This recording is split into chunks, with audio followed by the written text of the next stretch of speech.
push it up.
Big man. No.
Probably just a touch of space madness.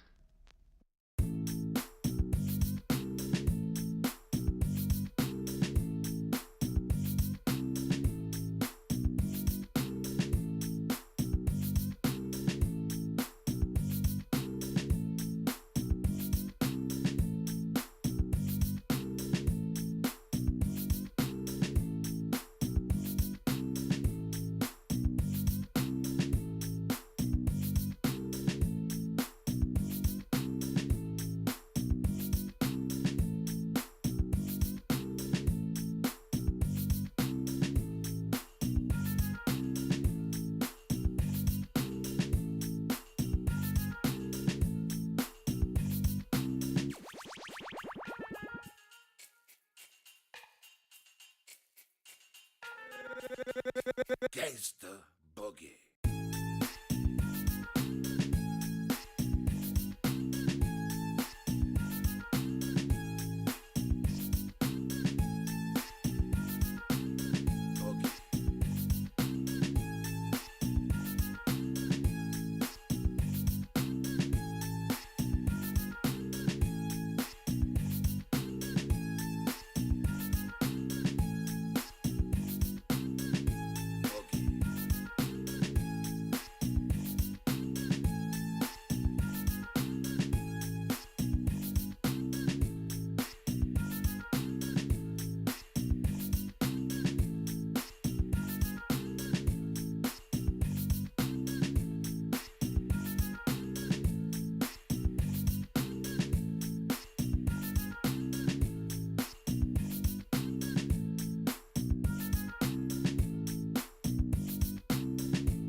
I have a wonderful electronic invention I want you to see.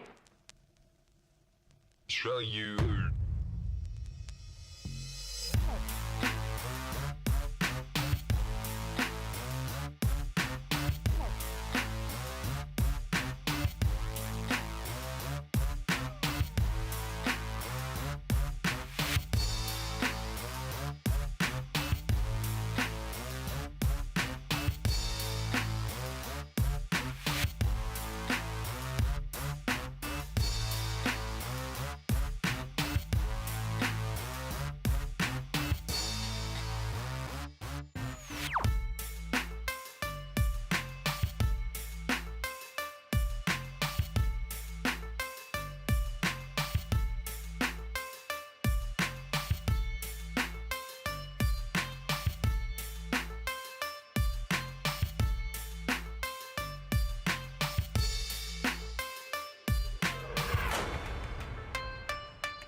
Let's put our living stereo stylus in this groove.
Hello and good evening, everybody. Welcome back for some Civ6 action. Tonight we're gonna have a game, first game out of a best of 3 series that we're gonna need to see who's gonna get the 5th slot for the CWC coming from the CPL Premier League. Boomer Gaming will face the Chill Bros on this. We don't know what map. Let me actually open up the screen so we can take a look at the map so we can find that answer.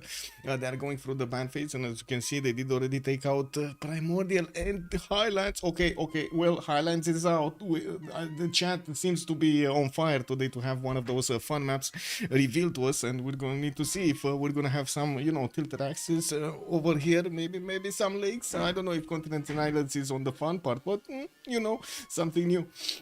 Fortuna Belly, good morning, sir, and welcome. I do see closing also. Good and my hair. Hello, sir. Good evening, sir, and welcome. Thank you so much for picking up the first promotion. Also, Board Daniel, good evening, sir, and welcome. Hoping for the tilted or primordial. Yeah, unfortunately, they take out one of those. Let's see if they end up on the other ones, because I think we did see Boomer Gaming actually prefer that map quite a few times. Echo Supreme, also good evening, sir, and welcome. Linda, welcome, ma'am, and good evening. I did see Murphy's Law. Good evening. Kebor, hello there, sir, and also wait. Ave Murphy Law, good evening, sir. I forgot about that one. Let me see. Also, Ferenc Weri was taken. Good evening, sir, and I'm so glad that you enjoyed the emotes.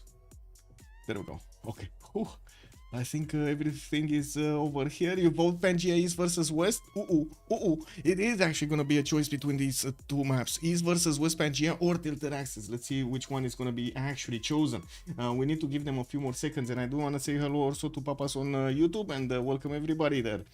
Let me pop out the chat so I can actually get stuff done over here. Oh my god, did you see actually what's happening today in the stock market? Oh my god, man. It's burning. Big tech going down. Who would have seen that coming? I don't know. Anyway, let me actually take a quick peek over here. Pop out chats, clicking on buttons. There we go. Beep, beep, beep, beep, beep, boop, beep, boop, beep, beep. There we go. Okay, so we do have the map chosen, and it is gonna be East versus West Pangea. By the looks of it, they're not gonna roll the dice with Primordial or Tilted Axis this time around. We do have Chillbro on the left side, and they do have also the host, I believe. And on the other side, we do have a Boomer Gaming.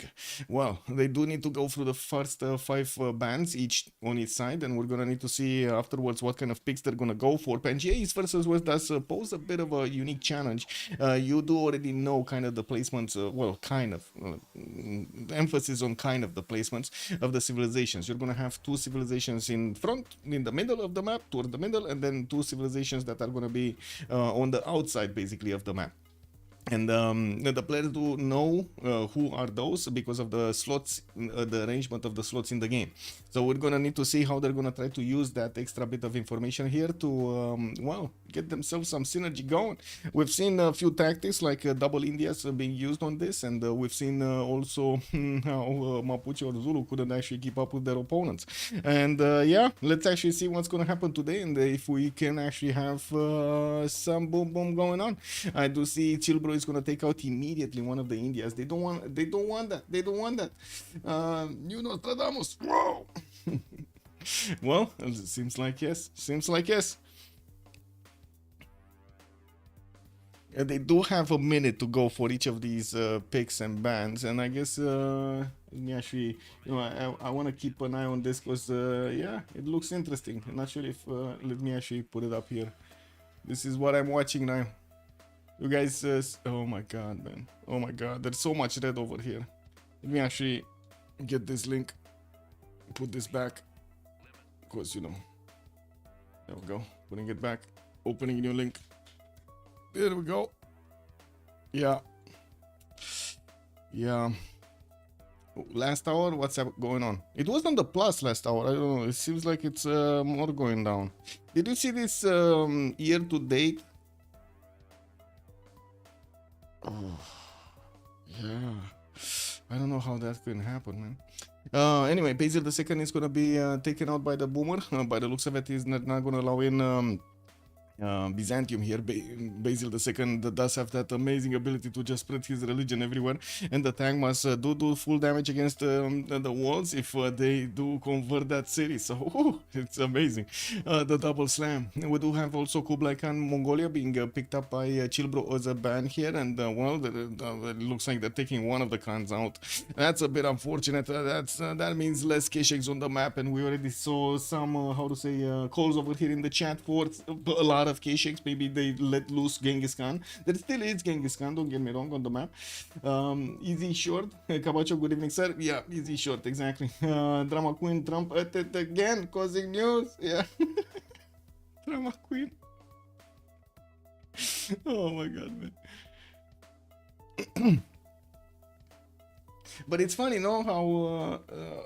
How does that work, right? He said the news about tariffs and stuff like that, and somehow big tech actually gets shorted. Oh. Yeah. Yeah, Theodora on the side of Boomer Gaming, and we do have both Byzantium nations being taken out. A bit too strong when they spread that religion everywhere. Ooh, everybody feels it. Did he actually finish the wars?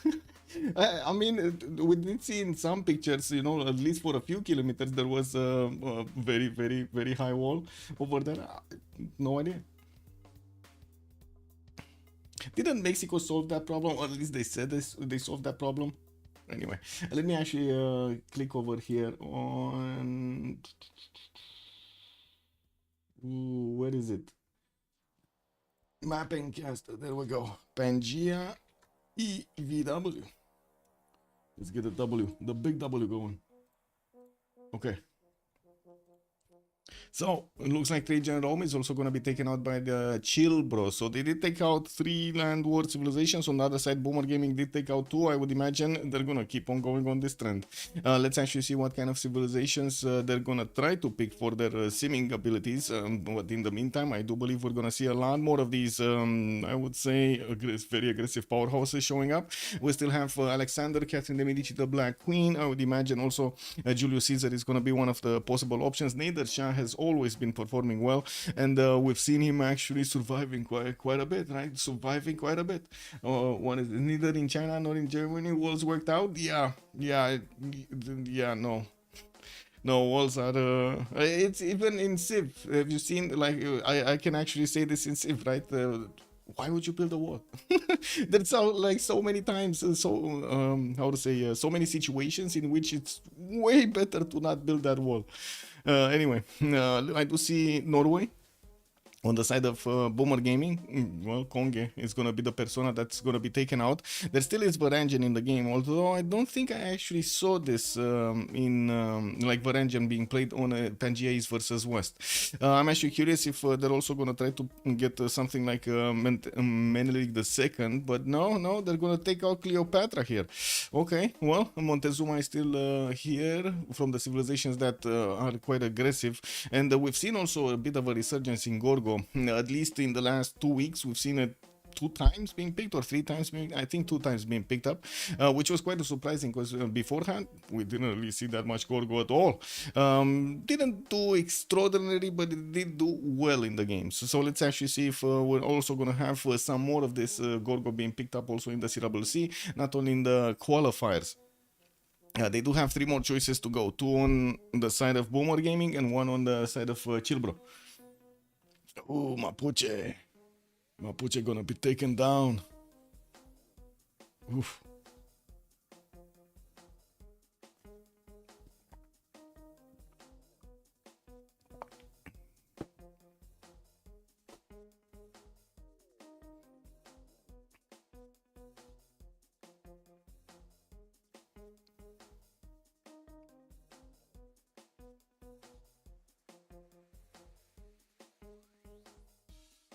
Well, waiting for the last choices of bans from each side before we're going to see the tone of the game being set. Chilbro is going to have that honor, and it looks like they did also take out Catherine de' Medici, the Black Queen here.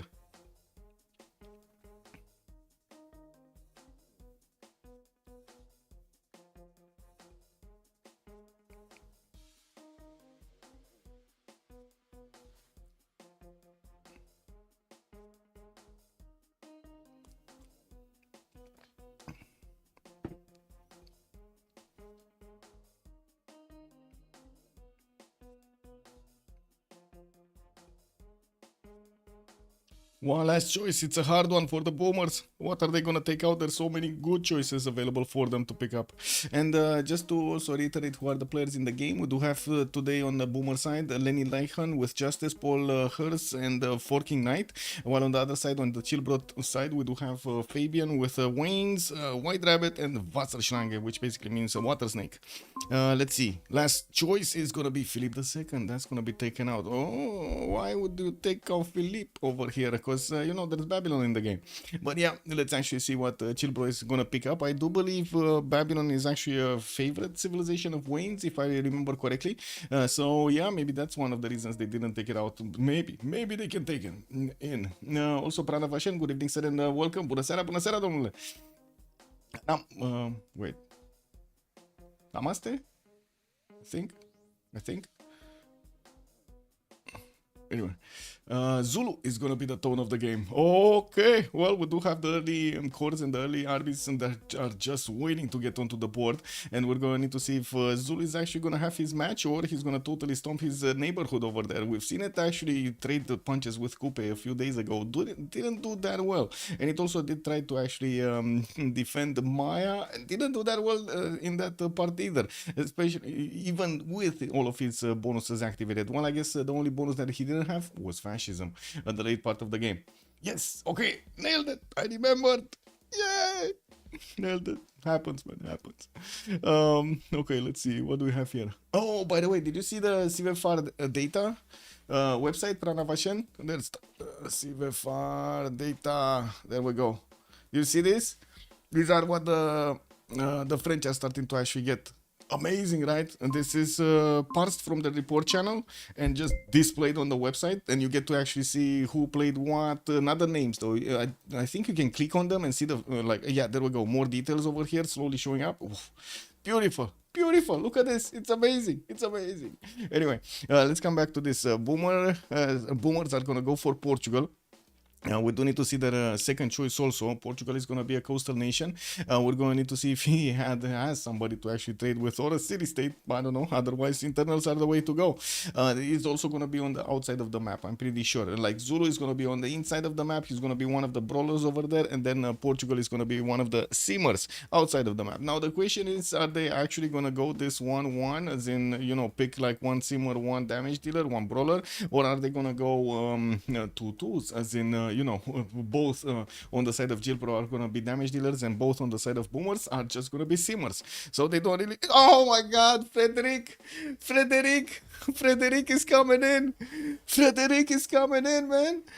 Oh, do you know how long it has been since I've seen Frederick being played? I think the last time it was fish. It was the fish. We got Frederick, man. He's coming in. Oh my God. Great. Barbarossa over here, man. We gotta see that beard at work. We gotta see it, man. He does get that extra, of course, how to say, district to place, and we're gonna need to see how he's gonna get his setup going. I think it was one of the GOAT tournaments that we've seen him actually being picked up, but man, let's actually see him being played over here tonight by the Boomers. I do see goal also on the side of Chillbro. Another production powerhouse over here showing up. All Triangle also, good evening, sir, and welcome. Hans us, exactly, Hans us. Mr. Breaking News, good evening, sir, and welcome. The city state stomp. Oh my God, we actually needed to how to say, you know, he was one of the reasons, I think one of the main reasons we needed to ban taking more than one city state, like back before, like 5 years ago, when that rule actually came out. He was the culprit. Like, it was incredible, right? He always had a city state to take out because it was so easy with his warriors getting the +7. Also, Old Triangle was saying, I've been reading a book on the Crusades. Sad how Freddy boy died in the end. Sometimes it happens, yeah. Freddy overloaded, or maybe he got a vacation. You never know, Old Triangle, right? You never know. Maybe he got a vacation and the writer said, no, this guy doesn't actually need to be known. Freddy over Ludwig for Simic. Well, let's actually see if Ludwig is also going to show up here. They still have, right, on the side of Chillbro, they still have probably a Simmer to pick up. I don't think Goal is going to be considered the brawler, even though he does have quite a bit of, how to say, extra defense from the Burrosa trade. It helps him out quite a bit to actually put up a defense against somebody. Not to mention the fact that his Opidums are basically in camels, right? You do get the extra shot from the walls from them. They're incredible as defensive positions. We do have Ludwig, unfortunately taken out. Yeah, no more Ludwig. He got snapped over here out of the map. We do have him on the side of the Boomers being banned, and I do see Ottomans on the left side from Chilbro are gonna take pause. Yeah, yeah. Coolwick, good evening, sir, and welcome. What? The beep boops? Beep boops? Yeah, beep boops are everywhere, man. Beep boops all over the place. Hoping for some beep boop wolf packs? Ooh, the wolf packs. Man, what was the movie called? Oh, man.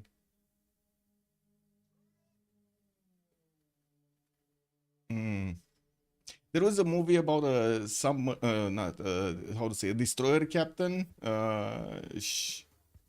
escorting a fleet of cargo from in the times of the war between the United States and England, I believe.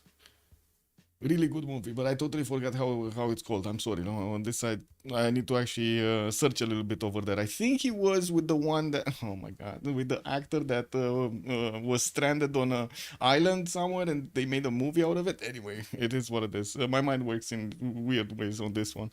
Really, no names. No. Greyhound. There we go. Greyhound. Greyhound. Exactly. That one. Beautiful, amazing. Tom Hanks. Oh, look at that, man. Oh my god, that was. Yeah, it is what it is, man. It is what it is.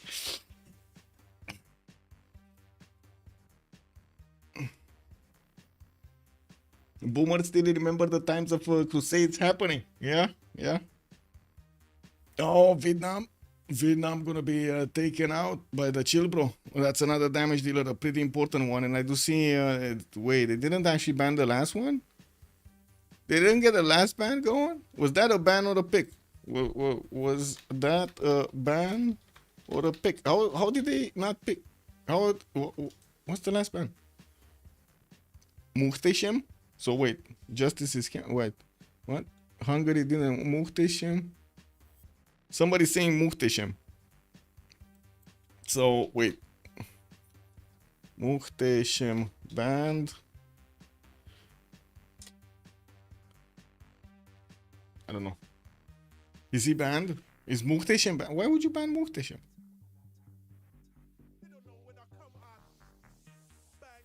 No? Okay, so he says yes. 49 says yes. We go with it. Chill, bro. 2 more picks to go. And looks like they will pick up Lincoln. That should be another simmer. Can you imagine they actually are picking up 2 production powerhouses? Because Germany. Like Germany late game, especially in a seeming position, like safe from everything. We're gonna see that production go woo. Well, let's actually see what Chilbro are gonna pick up as their last choice here. They do need to reveal their full roster before the Boomers are actually gonna get their pick on the board. And wait a second. Need to get this. There we go. No Zichin again. Gonna have a party.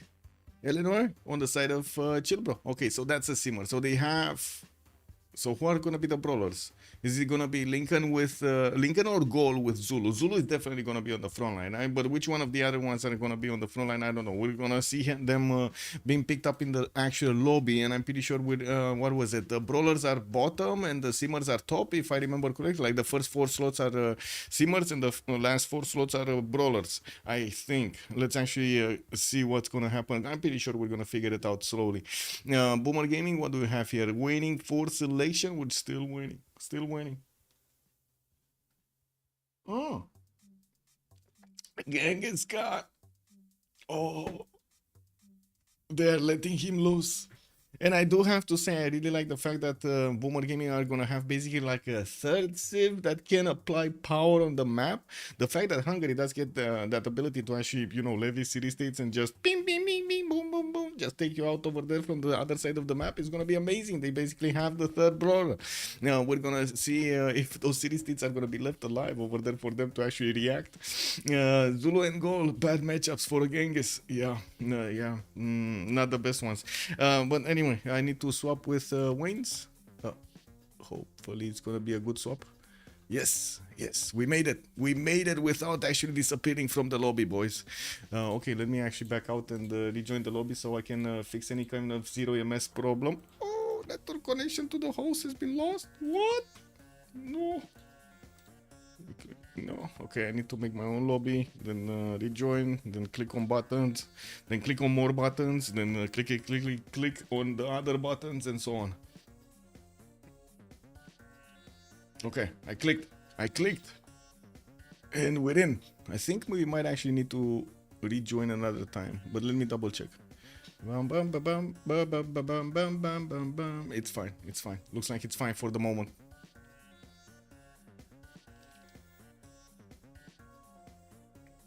There's some insane stuff happening in the world, I gotta say. Oh, one last peek. Let me actually take a look. What has been happening here?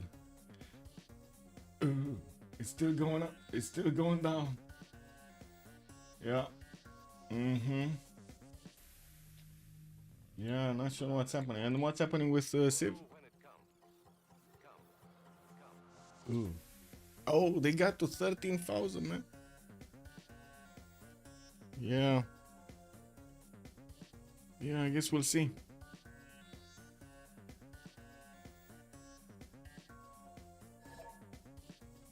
I cannot scroll again. The lobby's left. Okay, there we go. For some reason, sometimes it just bugs out.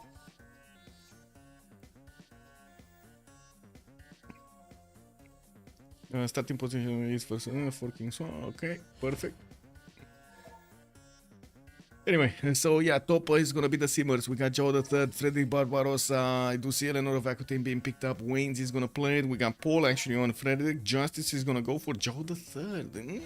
Interesting. And then that means we do have Forking Knight over here as a damage dealer, and he's gonna need to pick up one of his civilizations over there. Is he Genghis? He's Genghis. He's getting Genghis. And I do see White Rabbit is going to go for Shaka. We got Fabian on Ambiotics. Lenny is going to go for Matthias Corvinus. Well, we definitely need to get this game on the road. And I did set up the map choice over there. Let me actually put up the remap choice. Yesterday, there was quite a bit of a stir with the remap vote over there. Not to mention with the first city being taken over. So, 0, 1, 2 as possible options. I'm going to set it up for, let's put it for 15 minutes. And we're just going to stop the count if, yes, I said it. We're gonna stop the count if the vote goes through.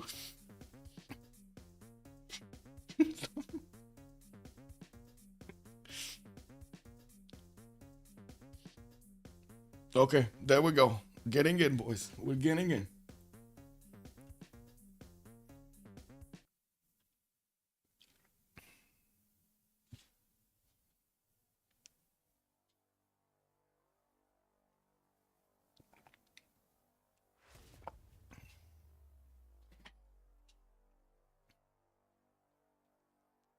Okay, so on the side of Team 1, Fabian Waynes, White Rabbit, and Wasserschlange, Goal, Eleanor, Zulu, and Lincoln. On the right side, Paul with Frederick Barbaros. I can't wait to actually see that happening, by the way. Justice, we do have Portugal, we do have Forking Knight on Genghis, and Lenny Lycan is gonna run around the map over there with some units from city-states with Hungary. Oh my god, what is this with the city-state setup? Why are the city-states like almost all of them in the south? They're like, oh, what is this map? That kind of means we do have, like, we don't have any civilization southwest. It's gonna be basically the middle of the map, and we do have 2 of the Simmers just clumped up on the western side. With Genghis in the middle. That sounds bad, man. Anyway, we're going right, so we're gonna need to sniff out over here Wasserschlange. Okay, let's actually see what is he. He needs to have a white color. Okay, there we go. America, Wasserschlange. And we do have him with his 2-2 base. He could just settle in place if he wants. So has a wheat tile southeast to actually go for, but I don't think it's worth to move. We do have him with the possibility to settle 10-2 on the ivory tile also, if he wants to get that extra amenity from the beginning and still retain his 2-2s, but he's going to need to give up on his first, I guess, turn over there, which, you know, some players choose to give it up, some players don't choose to give it up. We do have him also with some decent rivers here for him to settle and expand. On the right side, he's going to have a lot of coast, not a lot of fresh water on the coast, unfortunately. No one river or some lakes over here to give him that. To the north, he's gonna have also England, relatively close to him. By the looks of it, he's gonna have no good harbor, no good harbor, unless he actually puts it as you know, a little bit further out, or it's still not good. It's still not good. No good harbor. He's gonna have some cities in the north with fresh water, or I should say, one city on the coast with fresh water, one city on inland. While in the south, by the looks of it, he's gonna have the fresh water next to Galapagos. It's just gonna take him a bit of time to actually get there and put down that city. I'm not sure if it is gonna be there on the coast. 1, 2, 3, 4, 5, 6, 7, and 8 to settle. That is quite a long trip, but I'm pretty sure he does want to get another city here. So you know, that spacing kind of looks correct. Anyway, we don't have him with that much fresh water, and this is I do have to say, this kind of looks like a weak spawn for him. Like, we're talking about like what, 6 cities maybe, like 1, 2, 3, 4. Let's look at it, 4, 5. And each, this not even getting fresh water. He's gonna need to actually aqueduct it. And 6. That's about it. And then where are you gonna put your cities? More into the mountains to the west side. Does seem like you're encroaching on your you know, allies' territory. He might actually need to put some non-fresh water cities in between the mountains here on the western side, which is not gonna be the best thing that I would say we would like in the game. Building granaries, man. Building granaries. No left. Wait, what is this with Mount Sinai? Yeah, he does have one here, maybe. Okay, let's take a look at the next one. What do we have White Rabbit working with? Ulundi gonna get his spices working, and I do see he's also gonna pump out the scouting 3 times. Easy settle northeast on that river bend to actually get good choices going. I do see north and west side here with quite a few cities to place right in the face of Karakorum. Now, this is not gonna be, just like chat was saying, not gonna be a very good matchup. Impies tend to hold those K-shakes when they do come in droves. We're gonna need to see if Forking Knight is gonna manage to hit any kind of timing so he can get that extra Diplo on Zulu and manage to take him down. It depends. It depends on a lot of things over here what's gonna happen. We cannot always assume that it's gonna be, you know, ideal setup. Also, Gold has one direction because of the mountains. Yeah, he only has the western side, basically. But at least he's gonna have good cities. And Pamukkale, that's a lot of fresh water in the middle of this territory here. Like, so, Banana City southwest of Atuatuca, another 2 cities to the direct north, but he's going to need to move around the mountains here to actually get there. And in the capital, 3-2 fertile, 3-1-1 fertile. That's not bad. Also, a lot of stones. Oh my god, look at the stones on this guy, man. He's gonna have so much adjacency on his oppidums. Oh, this is beautiful. Beautiful, I say. Oh my god. Okay. Not in the other territories though. Only one. Well, I guess this is another +4, so you know, can't complain. This one is only gonna be a +2. I don't see another resource next to it to get going. And taking a look on the other side, we do need to take a look at Joe the Third here. Also, Forbidden +7 campus on Gaul. Where did you see a +7? This one? The 5 mountains and the 2 points from the geothermal, but he can't get there. There's no way. There's no way he can get there. Like, look at, oh my god, he needs to actually tunnel through the mountain to get that jewel, to get the crown jewel. I mean, this is extra steps, like a mission. Look at that, man. Randomly, this map generator randomly added an extra mission for Gaul. This is, guys, this is like in Civ7 with the legacy pass. This is basically, how to say, a scavenger hunt. No. Treasure hunt, pirate treasure hunt. Let's call it pirate treasure hunt win. Whoever gets a city in between the mountains and places a +7 campus will win the game. Will we actually see this happening or not? Because right now I kind of feel like they're going to want to actually remap this because of the placement of the city-states and their lack of actual, you know, space. Let's take a look at Joe the Third. We do have Lisbon coming up with a builder in 4, turtles out, pearls out on the water. He's gonna have another freshwater city west, another one to the east side. Definitely a much better spawn than we've seen on Eleanor, and not that far away to actually get these cities out. 1, 2, 3, 4, and 5, and then 1, 2, 3, 4, and boom, you get it done. So yeah, very easy to actually expand here. In the south, unfortunately, you're not gonna have one-tail lakes or a bigger lake to actually place his harbors in from the city center. So that's, you know, he's going to need to actually get some commercials out. Not ideal, but you know, you gotta do what you gotta do in this game. 3 times for a builder, does want to improve his resources quite quickly, and of course he is in the right next to, actually in the front of Germany here, and he's going to be protected by Mongolia that has Mount Roraima to the north. Not bad. Ain't got, yeah. I'm not saying anything. Let's take a look at Frederick Barbarossa. What do we have him? With Pantanal to the western side to get some extra culture and science. We do have him with a possible Banana City right side here to get those extra food points. And I think, wait a second, let me see his setup. Can he get the setup going? He can get the setup going here. Oh yeah, 4 cities strong setup. I see it right now. City center here, city center here, city center here. Bam, bam, bam, bam, bam, boom, boom. In the middle, a lot of funds as aqueducts. You get those commercials in between. All of the Gavron Plaza bonuses raining to everything over there, just like a beacon in the middle. Oh, Paul Herz over here is gonna need to show us the way. Like usually Germany is being used in FFAs, not that much in teamers, and we definitely need to see how he's gonna fare here. I can't wait. Any map, I can't wait to actually see him get this going. Inca role-playing start. Yeah, Inca role-playing start. Can you add the team labels above? Yes, I can, say. Let me actually put it up here. Team 1, we do have Boomer Gaming. Wait. Almost every time when I wanna actually, you know, write Boomer Gaming, for some reason my hands are writing Boomer Gaming. I'm like, no, that's not the correct word. No, delete. And on the right side we do have Chill Bro. There we go.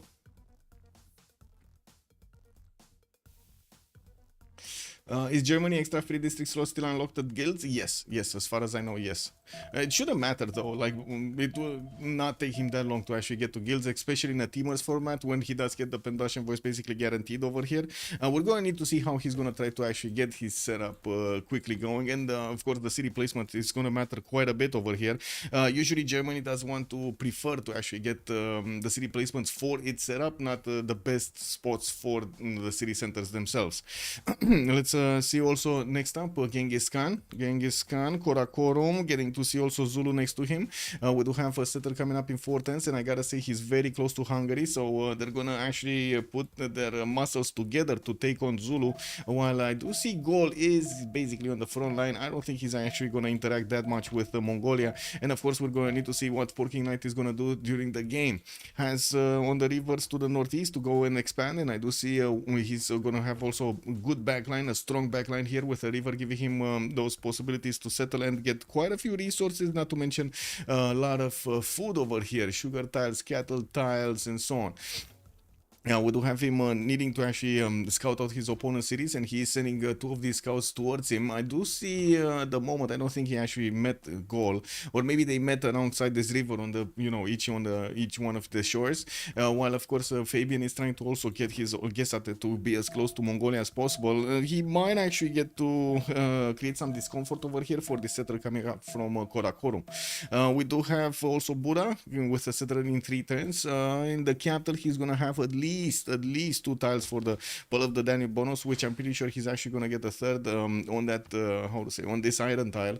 Usually we do see Hungary going for commercials really quickly, and going for campuses. In this particular location doesn't really seem like he has why to go for campuses, unless you want to take into account the discount. They're only going to be like +0 campuses from what I do see. He doesn't have extra adjacency, extra production from deer tile, and I do notice he's going to have also a few of these mercuries around him. Don't really see that many to justify going religious idols, but to be honest, he has some amber, so mercury, jade. This kind of looks like a powerful continent for just, you know, improved mines over here for him. Also a few city states to place on the western side towards Ayutthaya, but then a big desert is gonna be revealed, so doesn't seem like he's gonna be that enticed to actually go there. We do already see Zulu did manage to get to the capital city of Mongolia, and Mongolian settler is moving north. There is a Gesate on its way towards the western side, and why do I have the impression that this settler, where is he going? I'm pretty sure he's not going here, right? He should be going here. Or here, directly on the coffee tile. Where is he? Where is he going? What do you think, chat? Where is he going? Folking can still see the loyalty. Yes, he can still see the loyalty. And I do see Mongolia just noticed the Gesate to the north. He got a vision over that. He knows the settler just cannot go north. And we're gonna have the remap. The remap vote started up in just a few seconds here.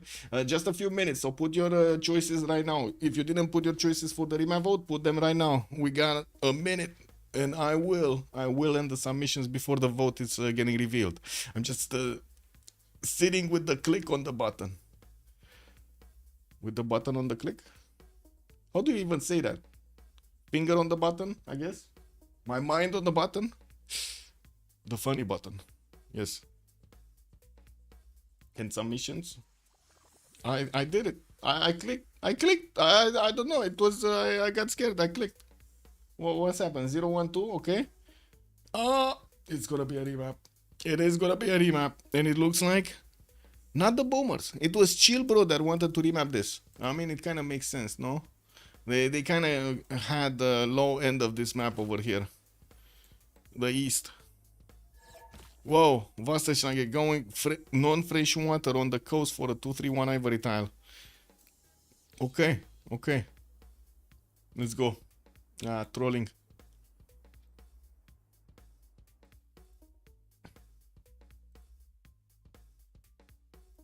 Okay, I'm just putting my chats in order. Dan Flick, good evening, sir, and Danny Link, actually. Good evening, sir, and welcome. Tom Hanks, Apple movie, yes, sir. Also, Jessica, hello there, my man, welcome. Thomas and good evening, sir, and welcome on YouTube. His gang is so weak on Pangea, nobody cares. Seems so. And yeah, you came in and got to see Trajan get banned. Unfortunate, yeah, quite unfortunate. They did have Julius, though. You know, not a shame with Julius either, right? And we're going to see what kind of map they're going to have. Where are we going, chat? We're going left or right? Oh, Cat is trying to find something. How good is getting an envoy from Hut in these games? I would say it's a medium advantage. It's kind of very good for Lenny, for example, which does have Hungary, but it is not as strong as a builder, for example, or not as strong as... Relic? Yeah, Relic. We're going left? We're going left. So this time around, we're going to take a look at Matthias Corvinus. Where is he? Matthias. Wait a second. Lenny actually needs to go on the river. Why is he on the lake? Why is Hungary on the lake? He got shafted. He needs to go turn 2. Like, there's no way. At least he's going to have a floodable river here. You know, could get that Temenaki if he wants to. But to be honest, I think he's going to want Liang in the capital. Let's see how many resources he has. If he has the possibility to go for it. Liang, wait. So he goes here on the 1-1. He's going to have 1, 2, 3, 4, 5, 6, 7, 8, 9... Not bad. Liang capital to get also the protection over there. But to be honest, that does sound like a lot of governor titles in Liang. And of course, we're going to need to see what his choice is going to be. He did send his warrior to see what it looks like. He doesn't know about the resources to the south, and it doesn't seem like he's going to have that many resources from the get-go. Like only like 6 of them are appearing here. We also will need to take a look on the adjacent territory here. We do have very close by Germany on the right side. This time around, we're going to have actually Boomer Gaming on the right side with Aachen coming up with a coffee tile in the capital and the Dead Sea over there in the north. Now, while I do notice Hungary is going to have very far away goal to actually deal with. He's going to need to probably take Mitla at some point. At least Mitla is going to give him the ability to actually sue it and of course get some units against Duatuca here.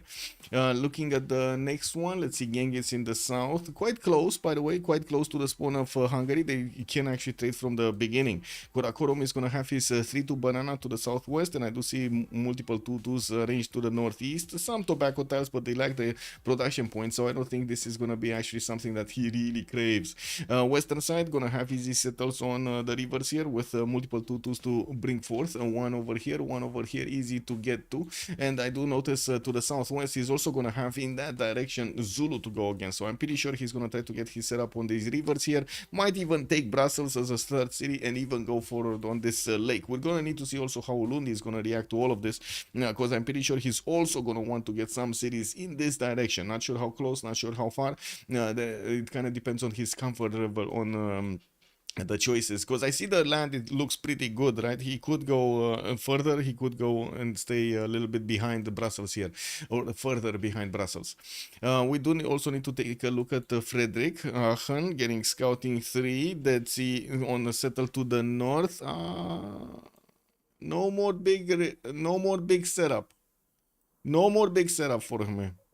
This is not as easy as it was on the last map.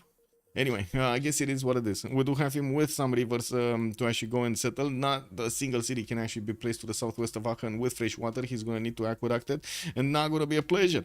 We do have him with a city center to the north on that possible salt mine, and of course I do see the settle on the Dead Sea is going to be a possibility with some geothermals because he does have a continent split. He's on the white continent, and Colombia is going to be northwest. Some more rivers in the south, maybe to get some cities going on the coast so he can trade with Lisbon. We're going to need to see how he's gonna actually try to get those trade routes going. I gotta say I'm a bit disappointed of this. I'm a bit disappointed. He's gonna need to do a lot of extra housing that usually you don't want to do it, and I guess we're gonna need to see how he's gonna get his hexagon setups. Joe the Third in the south on the coast, no fresh water. No, he does have fresh water from that little tiny river, and he's gonna also have multiple settles here to the northeast to get going on the coast. While I do see this rice settle over there, he does have a single 2-2 around that he's gonna, he does have a 3-2 banana, never mind. The rice settle it is. In the south he's gonna have unfortunately a river that has barely no hill around it, only 2 hills that are in the second rings, and that's about it. Not even in the water you have resources. This is a terrible city. This is, oh my god, man, this is, if you want to lose the game, this is one of those cities. If you want to lose the game, play city on nighter. You know, that's kind of what it tells me right now. Also, when was the last time someone got a government title from a hut? Ooh, that's a good question. Relic is kind of meh. To be honest, the builder trader is much more viable. Flash Neo, yes, I agree. Also, unless Poland Congo through nice Australia in italic shape map. Yeah, it kind of looks like it. It is schnapping. Okay, Boomer gonna remap this for sure. Everything is terrible. They might, to be honest, they might. Let's actually take a look on the other side. What do we have on Ambiorix? Ambiorix this time around not gonna have that many mountains, and I do see he's gonna have also other cities with 3-2 bananas. It does look nice. It does look like nice what I see over here. Southwest gonna have a few silt tiles to go for, see through settle if he wants to. What it doesn't look nice is he doesn't have that many stone tiles or quarries to actually improve to get him that extra adjacency towards his oppidums. At least he's gonna have a +2, +2, +2. That's it. +2s everywhere. Doesn't seem like he's gonna have an amazing time over here. I'm pretty sure the Hansas of Germany are gonna be much more powerful, even with that spawn that he has there. He's gonna have also Eleanor on the western coast. Definitely can get the setup going with some traders there. I do see also Zulu in the south is gonna have Brussels on the right side, +4 campuses. Ooh, geothermal is right in the capital with easy second settles over here to get going on the northeast and on the northwest. The back settles no problem towards Washington, even though they're probably gonna need to negotiate who's gonna get these placements. I already see this river started to actually flood over here, and it's adding a lot of extra food and production. Already a 4-1 sugar tile, a 2-2 over here, a 4-2 niter tile, which well, it's not a 4-2 because the niter actually needs to be revealed for it to be a 4-2. White Rabbit is starting to explore the eastern side. Doesn't really need to go west, but he does have a tiki hut over there just making smoke signals to everybody. Hello, beep beep boop boop, hello, you know what's going on here. Anyway, next up, let's actually take a look on the Eleanor spawn. London. Okay, we do have him. Oh my god. Now this was a perfect, this was a perfect oppidum placement. Look at this +8 oppidum that's never gonna get built during this game. And Wayne's is trying to be a little bit fast on this, and he's trying to actually get the plantation improved with the builder. He's like, yes, plantation, but wait, I cannot do it. He's learning right now. He's actually putting that builder to discover irrigation. You don't see it, but the builder right now, his mind is, yeah, how do I get this out? How do I get the silk going, man? How do I get the silk going? We need to transform the silk in lots of beautiful dresses. Also, the skewed Australia. Whoa. Okay.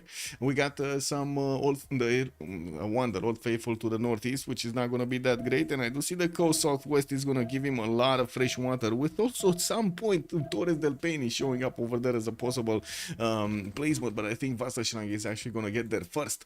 We got some bananas here for the extra food. Good Rivers east side to actually get going. Anshan also a city state, very easy city state to take out. And to be honest, it's not that bad of a city. Yeah, you can, ignore these tundra tiles over here, but it is what it is. Eleanor gets extra production on strategics? No. No, sorry, I was making a joke, because this would have been a wonderful, how to say, Opidum from goal, but Eleanor is not going to get it, right? He still can get the God of Craftsman, though, as a Pantheon. That's 4 resources right there in the capital. I don't think he will. Like, with this pawn, probably God of the Sea is going to be much more valuable. Anyway, did I miss somebody? Lincoln. We need to take a look at Lincoln. Washington with his 3-1 citrus tiles. He's also going to have Vredefordom to settle on. He has a sugar tile there that would give him the tiles of Vredefordom quite easily, and he has a Tiki Hut there. His first scout is going through the mountain's eastern side, and we're going to need to see what he discovers. Not a lot of good placements. That's what's there. Southwest does look like, yeah, he does have a city center, but it doesn't look that great. I don't think it's going to be a good B2 at the beginning. He definitely will want to get a little bit further on the western end, on the other river, to actually get more tutus, more hills, and of course more food from the sugar tiles there. Getting his settler out next turn, it looks like we're at least gonna see actually where is he gonna go before the remap goes through. We only have 2 more turns until the remap vote. The second one is gonna be allowed, and I do see Buddha did indeed actually move 1 tile. So he can actually get on the 2-2 base on the river, and it looks like the river is starting to actually flood here. So he got a 4-foot rice tile that he's coupling with 1-3, the 2-1-2 maize tile, and by the looks of it, of course, his 2-2 base. Not bad. More production on these tiles, including the including the grassland floodplains. Just got an extra point of production. I do also notice Genghis is going directly for campuses here, not actually going for his encampments. We do have probably Zulu going for bronze working. Yeah, there we go, coming up in 10 turns. While all of them are getting the scouts out. Well, they're kind of figuring out where their location is, right? We do have Mongolia already knowing goal is going to be around here somewhere. And soon he's going to find out about Zulu to the southwest. While on the other side, we have the other side actually figuring it out. Let's see. So they kind of know Mongolia is somewhere here. They don't know anything about the northeast because they didn't get to scout over there as far as Hungary.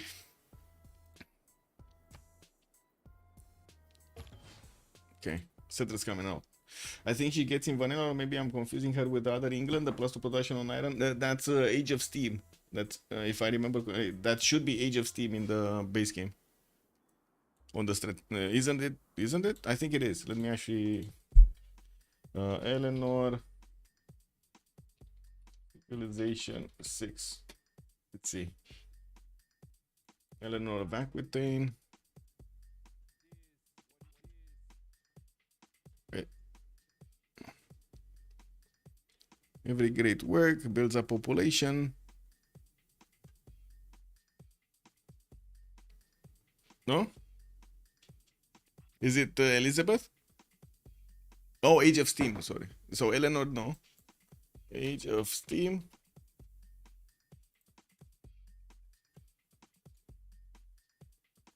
+10% production in cities for each industrial zone and +2 production in all strategic resources. And we got a disconnect here. Is this a new map? Want to relobby? Maybe we roll over a bit bad. Okay. So, wait, they remap or not? Chat, what happened? Oh my, I guess it's a remap, right? They're just gonna put up a new lobby on a new host, maybe. Yeah, they remap. Can we show Germany and Portugal spawn again? They were terrible, Pranavashan, terrible. I don't even want to look at, man. Okay, so let's see. Hoping for the lobby link. What is going on? There we go.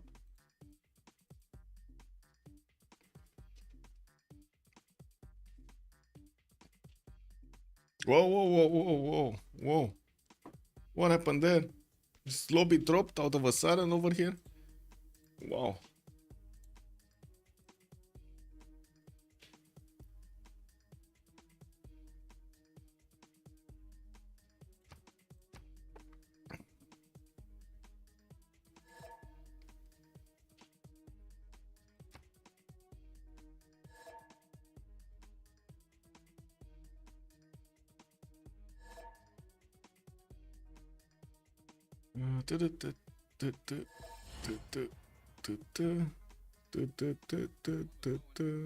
Okay. Well, who do I need to swap? Yes. Ah, there we go. I swapped. I clicked. I think I did. Yeah, I did. Okay. And we're still here in the lobby. Okay. I'm gonna give you a minute. Yeah.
Wait. What? Oh, he changed the settings. No, good thing I was fast. Especially because base game spawns are really bad, so just having plus 2 production on every statistic makes you relatively even more OP. Yes, Plays Kind Games. Good evening, sir. A very good Civ, actually, in the base game, Age of Steam. Yes. No, you don't really get guaranteed the strategics, though, so in the base game, it's kind of a hit and miss over there if you're gonna actually have the extra production proper. But yeah. Let me also finish the prediction over here. It was 2 remaps, right? 2 remaps. Both of them remapped. And again, it happens. We got Athena joining us also. Bună seara, bună seara. Uh-oh. She found the napkins, guys. Uh-oh. Yeah. I'm sorry. She feels like showing you the tail. Yeah. It is what it is.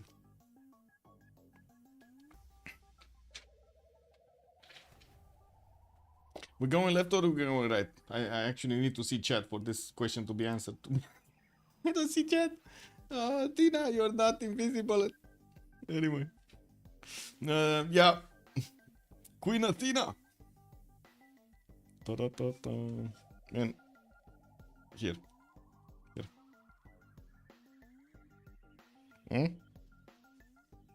No? So, wait. Okay, I think she's getting a bit jealous on you guys. Because it seems like she wants me to watch her, not watch you, like the camera or chat. I'm sorry, guys. I have a really jealous cat. Do you know who it is? Oh. Okay, I gave her the napkin. She doesn't want to get the napkin. She just wants. Okay, there we go. Okay, Athena. Okay, we're good. We're fine. Okay. Anyway, where are we going, chat? Are we going left or are we going right? Give her to my. Oh no! Aries is actually keeping her at bay. What do you mean? How to say? He's growling every time she actually comes around him. She's a crazy cat. What do you mean? Left, we go left. Okay, we go left. Hungary, Matthias, Corvinus. What do we have? Southwest, maybe. Yeah, here it looks like. Well, this is gonna be the beginning with the strategic resources. So I do also notice Lenny Lycan again will actually need to move one tile if he actually wants to get the perfect placement. Probably the stone tile is going to be the best choice. He doesn't need to actually wait a turn. It is what it is. We do have him with also more cities in the north that he could place to get more of that Pearl of the Danube going on 3 tiles, which is going to be extremely valuable. And I do see also in the southeast going to have some mountains. Perfect mountains over there to get those campuses going. I don't know what she found there. Oh, more napkins. Never mind. She's yeah. It is what it is. Anyway, now we do have Lenny also with the iron tile in the second ring. I do see horses also in the second ring east side. Dead Sea as a wonder to go and place a city over there and get some extra era score and benefit from the culture and the faith. Now we do have him also very close to Zulu, and by the looks of it, this is going to be quite a deadly matchup between them. Looks like Hungary is going to need to put a lot of effort into this. Wait, who is this? Aduatuca is in the middle of the territory here. Then wait, Karakorum is here. And what?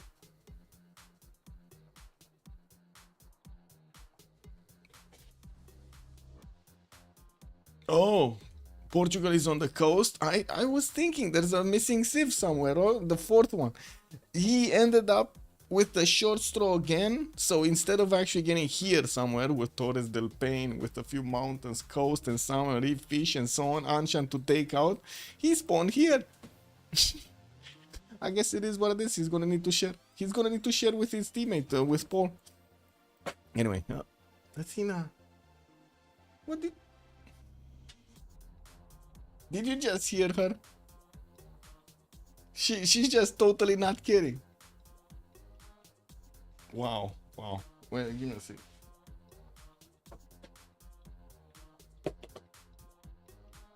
Okay, lasă aici șervețelul. Cine face? Anyway, okay, Genghis Khan, we do have Karakorum coming up with 2 turns for a scout. I do see he's gonna have a marble settle east side with a few bananas next to it. I would imagine also the maze would be nice to get closer to that +5 campus. Also Matterhorn placement east side, that's directly towards goal, and this is gonna be amazing. Matterhorn Keshex, guys. Matterhorn Keshex. I'm just gonna say that, Matterhorn Keshex.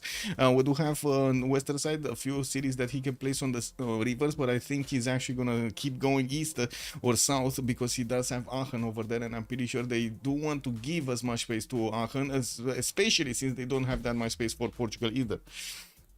Oh my god, she took the napkins, the other napkins again. Anyway, it is what it is. Let's take a look at his strategic second ring iron tile, second ring horse tile. We do have him with also a Tiki Hat northwest, and I do see he's going to have some coastal cities with spice tiles. Pretty good to actually get to settle on. South over here, he's going to have 2 of these. Ooh, spice tiles in that one single city if he wants to settle on the coast. If not, there is a rice tile there that he could also grab these spice tiles, but they're going to be extremely expensive. We do also see Zhao III is going to be here, right behind Germany, on the, well, I guess on the coast. We do have him with the possibility to maybe later on actually fight Eleanor. They are very far away from each other, and of course we're going to need to see if Portugal is going to get some scouting done. We do have him with Zanzibar in the north, not on the coast unfortunately. He does have Anshan here, which is going to be quite far away, but I think he's going to want to actually get this city center and keep on expanding on this coast in the Pacific Ocean. Southeast, Halong Bay to actually get to settle next to, and I would imagine he's going to want to get that there. I'm actually quite curious how much he's going to want to use this, I would say, lake for the placement of the cities, or he's going to stay on the coast. Well, we'll see. Lisbon does have also horses in the second ring, while he's going to have an iron second ring. Possibility to go for Temple of Artemis? Not really, because he doesn't have that many resources. Like, he's going to have this deer and horse. That's about it. We also do need to take a look at Frederick Barbarossa right next to him. Does he have the good rivers top? Yes and no. Yes and no. I guess this would be, let me see. Definitely he doesn't have it in the south, way too many resources, but that's also the resources are still gonna give him to the Hansas, right? The adjacency, if I remember correctly. Wasn't the Hansa getting +1 bonus for each adjacent resource? This is the bonus I was looking for. So still very, very good Hansas if he actually gets them next to. We're going to need to see how he's gonna try to make use of this bonus, and I'm looking forward to see how he's gonna try to get his setup going with the other stuff. I think here, right, triple, this would be only a triple hexagon setup. I don't think he can get a fourth city that could actually play something there. But anyway, we'll see. 4 turns for a setter coming up soon, and I do see he's gonna have iron tiles in the second ring from Aachen, and also his horse tile in the southwest in the second ring. Moving, we also see Mongolia quite close to him in the front, so yes, he's gonna have a lot of defense here. Mongolia is gonna have the responsibility of keeping both Germany and Portugal safe. Moving forward towards the goal, we do have him with Zero Stone Gamer. Yeah, it looks like it's Zero Stones Gamer, but at least he's gonna have a +4 Opidum in the third ring there. Oh no, second ring on the 2-1 forest. Gonna also have a geothermal, and I do notice a few more other 2-2s in the south. We do have him. Let me see. No, actually no stones anywhere. Okay, this would be a stone, and he did figure out Matterhorn a little bit faster than Mongolia figured out Matterhorn. Okay, he has his Gesate already starting to get that bonus over there, and he's definitely gonna get his other scouts. Eastern side gonna have some geothermals to also giving the adjacency towards campuses. Not a bad one between the mountains and the rainforest, but again, no extra adjacency for his Opidums. Eastern side gonna have a single stone tile to give him a +2, and that's about it. Of course, he's gonna use the mines around it to try to increase a little bit that damage, that yield. And I do have to say that's also keeping a +4 campus in check. Oh, it's choices. We do have also him with horses second ring, is a first ring with also iron in the second ring, and we do need to move forward towards Shaka. Oh my god, Forest Fire Shaka, guys. Forest Fire Shaka.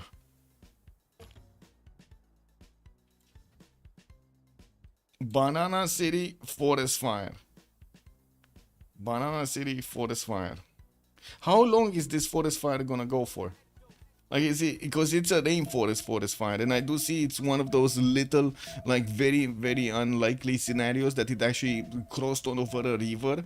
Like, usually, I don't really see this happening, right? The forest fires usually end at the rivers. This time, it crossed. It transcended water, guys. Okay, looks like it's still, it's not burning, it's not expanding.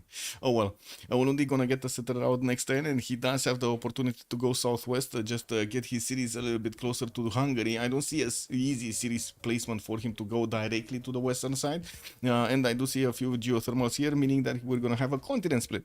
We do have him with a pretty defensible south. These mountain chokes only have like one tile over here for Hungary to actually get going through it, and of course we're going to need to see if black armies are going to be used or something else.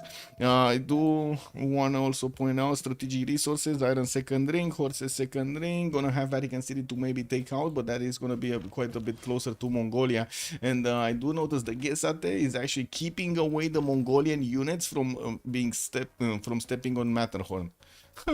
Oh, it actually expanded one tile more. Interesting.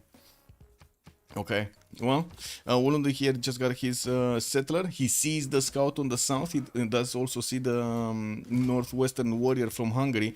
And by the looks of it, that settler is probably going to go north. Like this. No, that's the only choice. Go north. Yeah, go north. There's no choice. There's no choice. He did actually invest into one of his scouts, put 60 gold into this, so he has a little bit of an escort. I'm actually curious if he's gonna keep going with the settler towards the north to also keep away this warrior, or maybe, of course, get the vision over here. Gold is gonna help him there. It does seem like he has a scout right in front of his own settler, and he can get the vision over what's happening here. It does seem like he just figured out that there are no units in between his cities, so he should be safe. Let's take a look at Eleanor here. Right on the right side, we do have winds on the coast. 4-1 fish tile already improved. The crab tile is gonna be amazing. Where is the builder? Oh, the builder went on to a vacation. Oh my god, that's a really lazy builder, isn't it? That's a really lazy builder. Also, oh yeah, Eco Supreme. Yes, you're right, sir. Start a prediction for who will conquer the first city. We do have Boomer Gaming on one side, and on the other side we're gonna have Chillbro. Let's put it for 15 minutes as a submission period. There we go. Get the points in. Okay. London also gonna have his first settler moving west side. Looks like he's gonna go on the lake. He doesn't prefer to stay on the coast. He's gonna want to get how to say that, freshwater settle. He didn't have freshwater from the south, neither from the east, so you know, kind of understandable. Kind of. We will see him needing to get his harbors out, and I'm pretty sure Celestial Navigation is gonna be his first major tech to go for. While I do see his sources is gonna be second ring from London. He's gonna have his iron in the first ring. Gonna have a +3 campus in between the mountains here, but usually Eleanor does want to follow up his harbors with theater squares, so we'll see what's when he's gonna get those campuses. Coco tile in the capital to add a bit more gold per turn to his side. The Cocos did get nerfed, so they only provide right now 2 gold a turn, which is kind of unfortunate. I still want to say it, bring back Coco. The builder thinks it's a scout. Yes, or I think he's just partying right here. He's like, man, don't put me to work. I already built your boat over here on the fish. What do you want from me? I'm going on a little vacation before I get the next project, no? A few months, just a few months. A few months turned into a few years. Can you imagine how long this builder was out from home? Like this builder, when he's coming back home, is gonna be probably like 10th generation or something. Whew, he's gonna totally forget how to build boats. Anyway.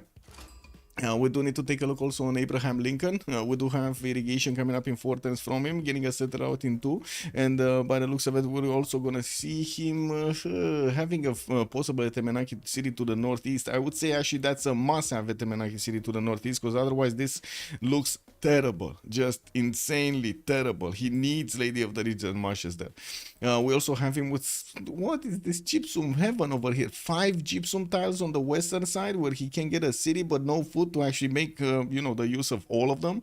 Like he needs a 7 pop 8 pop city over here to work everything, and he definitely doesn't have the food for that. Anyway, now we do have him getting that settled out in 2 turns. Gonna have some coastal settles, also another Coco settle southwest of Philadelphia from what I can see. His iron is gonna be first ring and his sources are gonna be second ring. Oh my god, these are so many stones and quarries, so many quarries actually. Let's say it like that, so many quarries. So we got like 1 2 3 4 5 6 7 8 9 10 11 12 13 14 15, just 15 quarries, guys, just 15 quarries. The builder might be drunk, yes. Eric Hoffman, good evening, sir, and welcome. Oh my god, look at him zigzagging. He must be drunk. He's zigzagging everywhere. He really doesn't want to get home. He's like, what? Home is there? Oh, yeah. Anyway, we do have also Washington here getting his. I did say actually about the horses there. Let's see who's gonna get the encampments down. I already see quite a bit of ants going in between the cities of Gaul and of course Mongolia. A lot of ants in the form of scouts from both sides. Fabian over here does seem like he also has 3 units on the western side, 4 units, while we do have also Mongolia managing to get these 4 units to scout around, and they're just mirroring each other. Look at them just trying to actually get a little bit across the ways to get into the Gallic territory, and Fabian is trying to block them. It's like playing basketball, you know. You have the defending side right here, and of course Mongolia trying to get in over there with the ball to shoot from the 3. Well, let's actually see. White Rabbit is 2 turns bronze working. Also Fabian is 4 turns, and he's gonna give him the boost. White Rabbit also just received the relic as we were talking about him. I do see also Hungary unfortunately got a little bit damaged. Not sure what happened with this guy, but wasn't there a scout that was around here or something? Did it just die? Because I'm pretty sure he didn't get a slinger. Oh well, it is what it is. Yeah, we do have the regrowth forest here in the city of Ondini already with a 2-3 deer tile and a 3-2 to give him the bonus. Since the forest fire kept on going northeast, he's gonna get another improved tile over there. We're gonna need to see also how far into the southwest or directly west he's gonna want to go. Looks like Hungary already started improving some of his stone tiles, and we do have his 3rd city coming up next. Could go easy north over there on the 1-2 to get that city going, while he also has northwest to get onto the Dead Sea. Seja did get placed on the river bend. That's a desert city. Okay, I do have to ask this. How many of you would you have not put the cities of Sejet where it is right now so you can get pyramids? That's the only flat desert tile he has in his possible territory. Because let's be real about this. Nobody's going to put a city on the oasis and try to get pyramids, right? So how many of you would actually be that greedy to get the pyramid tile? MMC, good evening, sir, and welcome. Mexico City already soused and levied? Wait, they did? What? No. Oh my god, they did. He actually did. That is a levy from America. He's blocking the Gallic Scout from actually getting through. That's a fast levy. He probably got a few missions, maybe envoy hut over there. That's a very fast levy. Front laners rarely go for the pyramids. That's also true, Idoki. But you know, if you can get it, that's amazing, no? Just how? I don't know. Missions, probably missions. Like an envoy from a mission. Maybe he got 2 envoys from the huts, or I don't know. We didn't see what kind of bonuses they had on the huts. Yeah, it's 2-3 hut envoys. Yeah. Oof, that's lucky. That is lucky, man. Anyway, we do not have anybody actually jumping up ahead in science or culture. Germany did get Berlin in the south on the river bend, and I do see he's getting another builder. He's moving this probably here. Yeah, he's moving here next to the spice tiles, which is going to take a city from Portugal, unfortunately. We do have him also sending another city southeast. He probably did meet Halong Bay. He has his scout keep going and exploring the coast here. And of course, he's going to get coastal trade routes with probably both Mongolia and Germany. And now the question is, how is he going to get that setup going? Zanzibar in the north is going to provide him not only the extra gold for his districts, but also those extra amenities, which are going to be so valuable. Third city out from Gaul, and I do notice he's getting a slinger for the defense against Mongolia, while he's also getting a builder from Bagakum to start improving those tiles. We do have him just doing the dance, doing the tango with the Mongolian units. It looks like he also did not manage to actually keep away the Mongolian units from, stepping on Matterhorn. That's a sacred place right there. Mongolia putting down his campuses. He did actually get here, not here. So no more +5 campus for him. It's only going to be a +2. That's, I guess, a bit unfortunate. He could have placed it there, but it was a lot more expensive, like significantly more expensive to actually get that city on the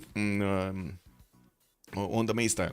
Another banana city to the south of Kokekota, and of course I do see he placed a campus from the capital city. It's only a +1, unfortunately, while he didn't have a +2 to actually go, unless he would have spent a lot of gold. Trader coming out from Karakorum, gonna probably move it somewhere else, or maybe he's gonna want to go externals here really quickly, even though I kind of doubt it. Usually the players don't choose that. Ikandas being placed from Zulu, he did choose God of War and Plunder for the extra point of general in each of his Ikandas, and I do see Hungary still has this warrior that is, I don't know what he's doing. He's very confused. This warrior, Lenny just did not want to scout more into the territory of Ozulu, and like this forest so much, and especially these 2 bananas over here, and he's not moving from here. See, he's like, this is my home, man. This is my home. Well, when he's not gonna be his home, I guess we're gonna need to see what's gonna happen there. Stone Circles already on Hungary, getting those extra production points. He did manage to improve 2 of them in the capital, and I do see he's gonna have a third one with more marble tiles in the third ring to actually get to improve. And not that many in other cities though. Like this is gonna be only 1 tile in Sejet, and from what I do see in Győr, not a single tile. I guess you could call this one like the third ring tile on the stone on the western side, but that's also gonna be on the Dead Sea. Athena? Păi dar tu mai mi-ai luat scaunul. What is this? Oh my god, Athena. So I was just, trying to actually get my feet on the stool. And yeah, I bumped into something very furry. It is what it is. Zulu versus Hungary. Yes, Zulu versus Hungary. Not the best matchup, I gotta say. Zulu's probably gonna have the upper hand here, easy peasy. We also need to see on the others if they did manage to get some more pantheons. Looks like Boston did get placed, and Temenang is getting through, so I would imagine Lady of the Reserve Marshes is gonna be preferred here, and we just had it not picked. City Patron Goddess. Wait, did somebody else did get the plantation pantheon, or does he want to give it to Gaul?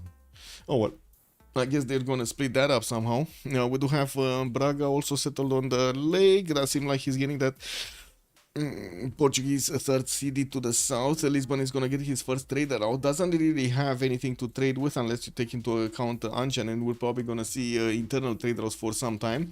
Germany's third city is also gonna be about to be placed there. We do have Mongolia starting to improve his resources. The mercury tiles are going to be first. He's probably going to go also for bronze working right after this. Forking Knight is actually 3 turns away from getting bronze working with Early Empire in 1. Now going to have a third campus being placed from Al Malik, but it's a 0 adjacency campus. Unfortunate. Probably we'll see a Governor Plaza right in between these two campuses, so he gets at least one more adjacency point over there. Maybe even other districts around them. I do see also Zulu finishes first in Kanda and started working on his barracks. I'm pretty sure he's going to want to add as many of those production points as possible towards units. Moksha establishing the Gallic territory. While I do see boats are coming around from England, he does have... No, he doesn't. Why is he getting boats out? Does he want to actually take out Cahokia? I guess that could be a good city for them to trade with relatively early on. But look at this trade route. It needs to go all the way around. That's going to be a lot of land for England, for Waynes to actually go and settle on all of this peninsula. While, of course, Germany is going to need to, America, sorry, is going to need to keep his, I would say, cities over here. This would have been a nice city for him. Oh, well, it's not going to be a nice city for him. It is what it is. It's going to be a Reina city for Waynes. Athena strikes again. Yeah.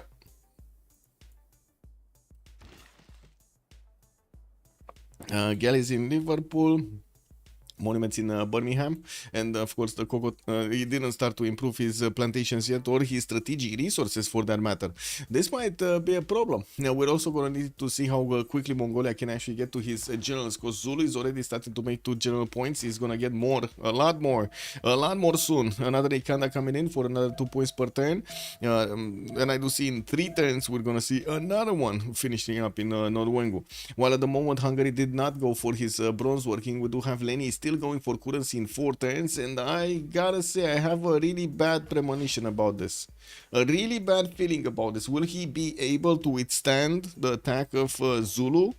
Because he's not gonna have a general. Like, let's be real about this. Hungary is not gonna get a general. He went commercials. We do have a 4th city western side, or maybe he's going to get a general from the second area. Yeah, that might happen, because I'm pretty sure we're going to see Zulu here just, you know, getting all of them. And Gaul also going to need to get bronze to keep away Genghis Khan from his borders, while at the moment I do see Gaul going for his iron working, so he already has bronze.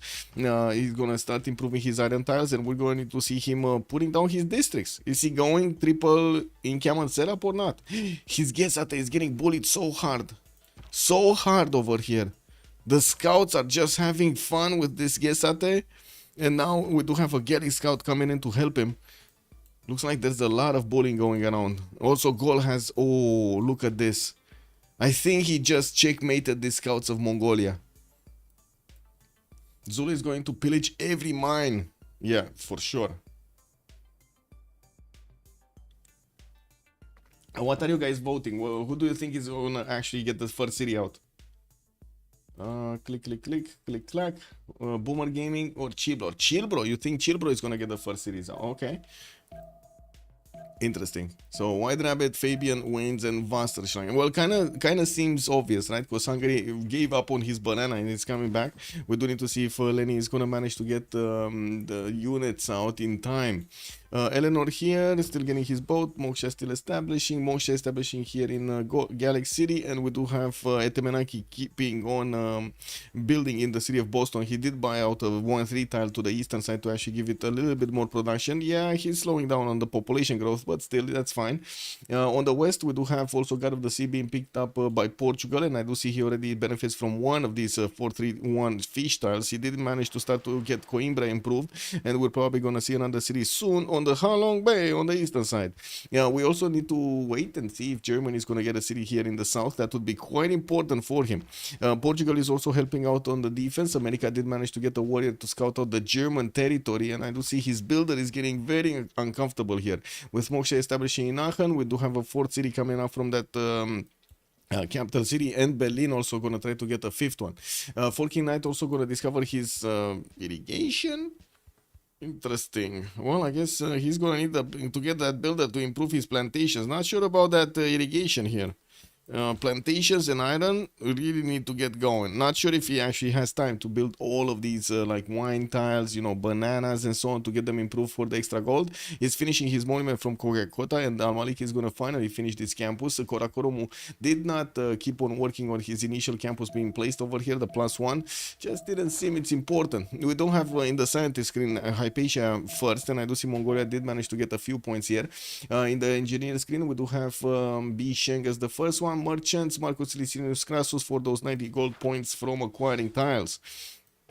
Whoa, the Gallic River just keeps on flooding here. Well, I guess we're still gonna need to wait and see who's gonna pick up Lady of the Rizer Marshes. Hungary's warrior is getting pushed back. We got Zulu getting a slinger out to start shooting rocks at them, start throwing rocks at them. While I guess it's fitting, you know, because Hungary did get stone circle. So, you know, he got the message, right? He got the message. Hungary just showed him, hey, look, a stone circle. And then Zulu was like, yeah, take this stone, man, take this stone. Yeah, that's a Levit warrior. That is the Levit warrior. Yes, I do. Okay. It's extremely surprising, right, that he managed to actually get the envoys in Mexico City so quickly. He got so lucky.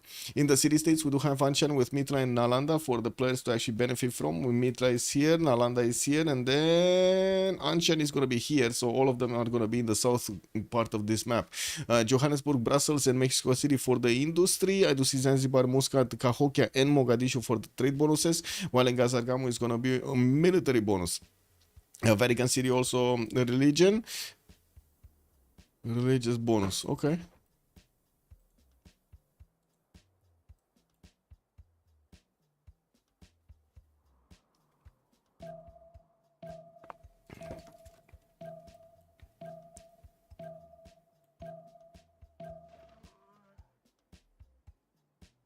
Divine Spark has been chosen by Eleanor. Kind of, you know, feels normal because every time we see this happening, another settler coming up in Forten, so he will want to expand. And I do also notice he built his third galley to actually send it to take care of Cahokia. There are 3 tiles of attack, and of course he does want to make sure that when his boats arrive here, which is probably going to be like in the next 10 turns or something, they're going to take a while, right? They're going to take a while to get there. Like this one, the fastest one is going to be like what, 3, 1, 2, 3, 4, 5, 6 6 turns, and the 7th to actually attack into, not to mention this one. Oh my god, it's gonna take forever. Yeah, well, at least the builder got the party going in those seas, and he knows the way. Arca, good evening, sir, and welcome. So are England's galleys now on the long journey? Yes, they are on the long journey. They're gonna go a while. Cahokia will have walls.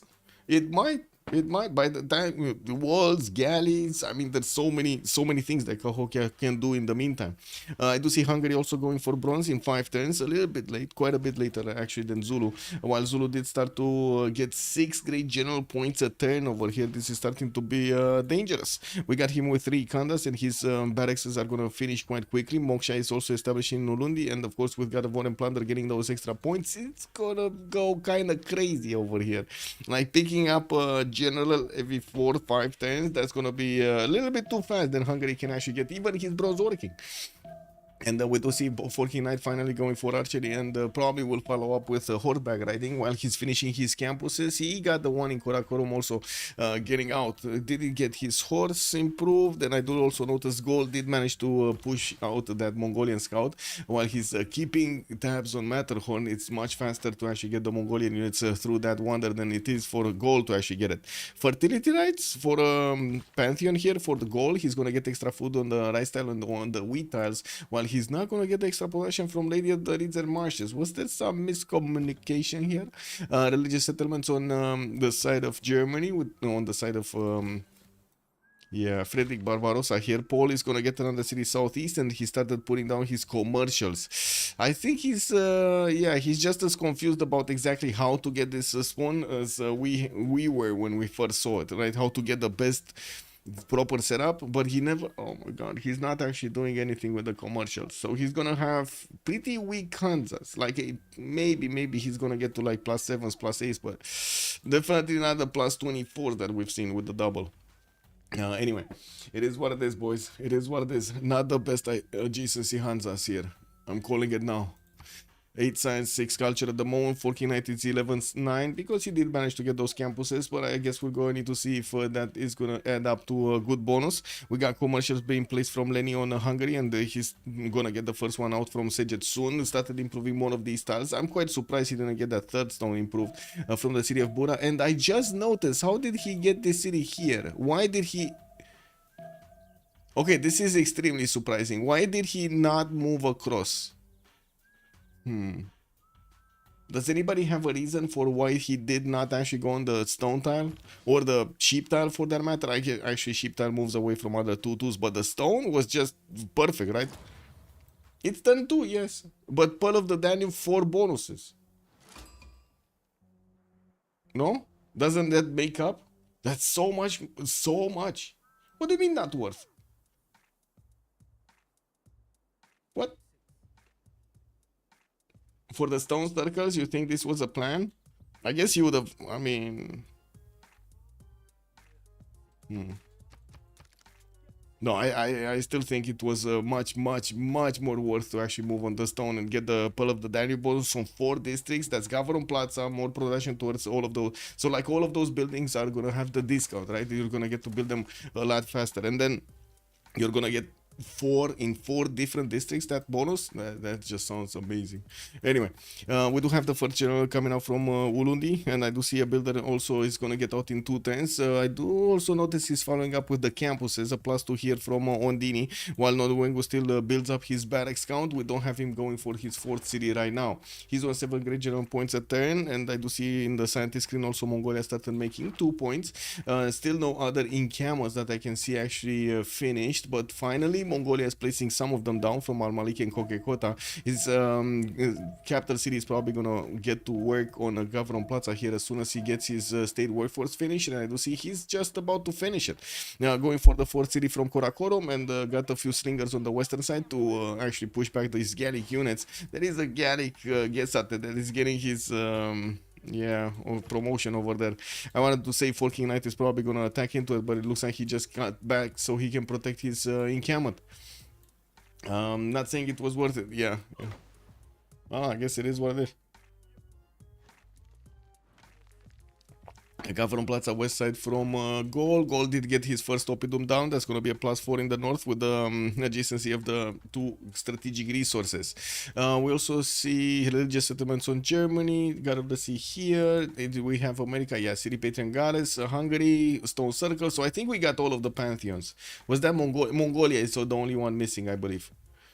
Moksha establishing, and of course Gavron Plaza being placed in between those campuses, so he gets a little bit more adjacency. This is not going to be bad. Horseback riding in 3 turns and political philosophy in 4.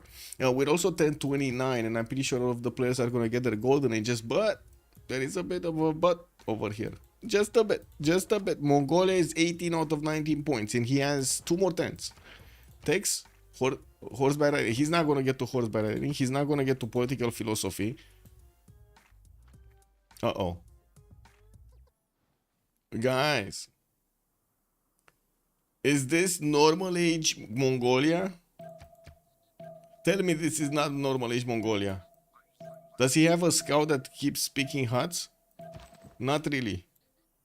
Well, I guess he has a warrior that is about to take out an American scout, but that's not going to give him the bonuses.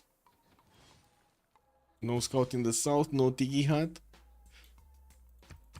Ah, never mind. He got something. He's on 21. Never mind. 21 out of 19. That's fine.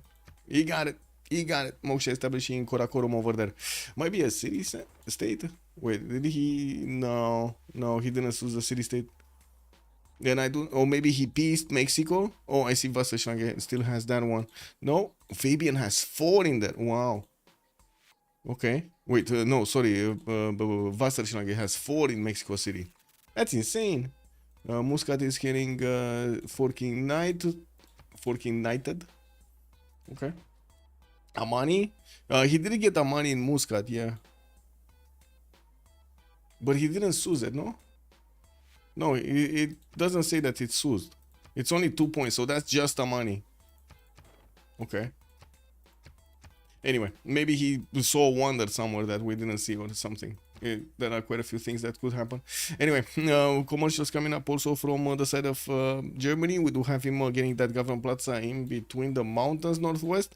Okay, why not one tile further? Do they not have gold? He did have gold to actually get it one tile further. Anyway, he's trying to also get his setup here with the commercials in between Mainz, Aachen, and Berlin. A bit weird because again the placement of these are very weird. And oh my god, no. No. He got a commercial right on the place of a perfect Hansa. So you remember that I said that it gets, how to say, the adjacency from these resources. It could have been on the 1-1 tile, with put a commercial on the 1-1 tile over there, and then you can use Cologne to actually buy out another tile, or put it in the middle, and you get the Hansa here in between those tiles. It would have been a what, plus 5, 6, plus 6, plus 7 when the oil came out. No, still good even without an aqueduct. This would have been amazing even without an aqueduct. And this one, I'm pretty sure he's gonna aqueduct here and would get the two Hansas in between the commercials. I'm a bit surprised that actually we do have the Plaza being placed here. I would have expected it to be in between somewhere, you know, in the setup with in between the commercials to add more points. We do have Nuremberg actually getting another one. So this is going to be his hexagon that's going to be split with wine tile. I'm pretty sure he wants to get, if he bought this tile, the 2-1, he probably wants to place his commercial from that. Leech, bonsoir monsieur et bienvenue à tout le monde. Welcome sir, thank you so much for the raid, much appreciated. We're taking a look at who's gonna get the 5th slot from CPL into the CWC. We do have on one side Boomer Gaming, on the other side we're gonna have the boys from Chillbro trying to trade punches with each other. Matterhorn Mongolian Keshix might come out from Kokekota soon, and we do need to see if Gol is gonna manage to withstand this. On this side we're gonna have a matchup between Zulu and Hungary, and it does seem like Zulu has been so hungry for his generals that he's gonna pick probably every one of these generals. He's already on 9 great general points at 10 when only Mongolia is making 1 point. Also, Mr. Duck Speaker, good evening sir, and welcome. Alea Jacques Test, good evening sir, and welcome. Bonsoir monsieur, bienvenue. We don't have any like amazing scientist, great merchant, or another general here to take a look at, so we're probably gonna need to keep on watching what's going on in the game. We're just switching the era, and I do want to point out what did happen with the Golden Age bonuses. Lenny Lycan is on 10 science and 27 culture, with also 45 points of production on 4 cities at the moment.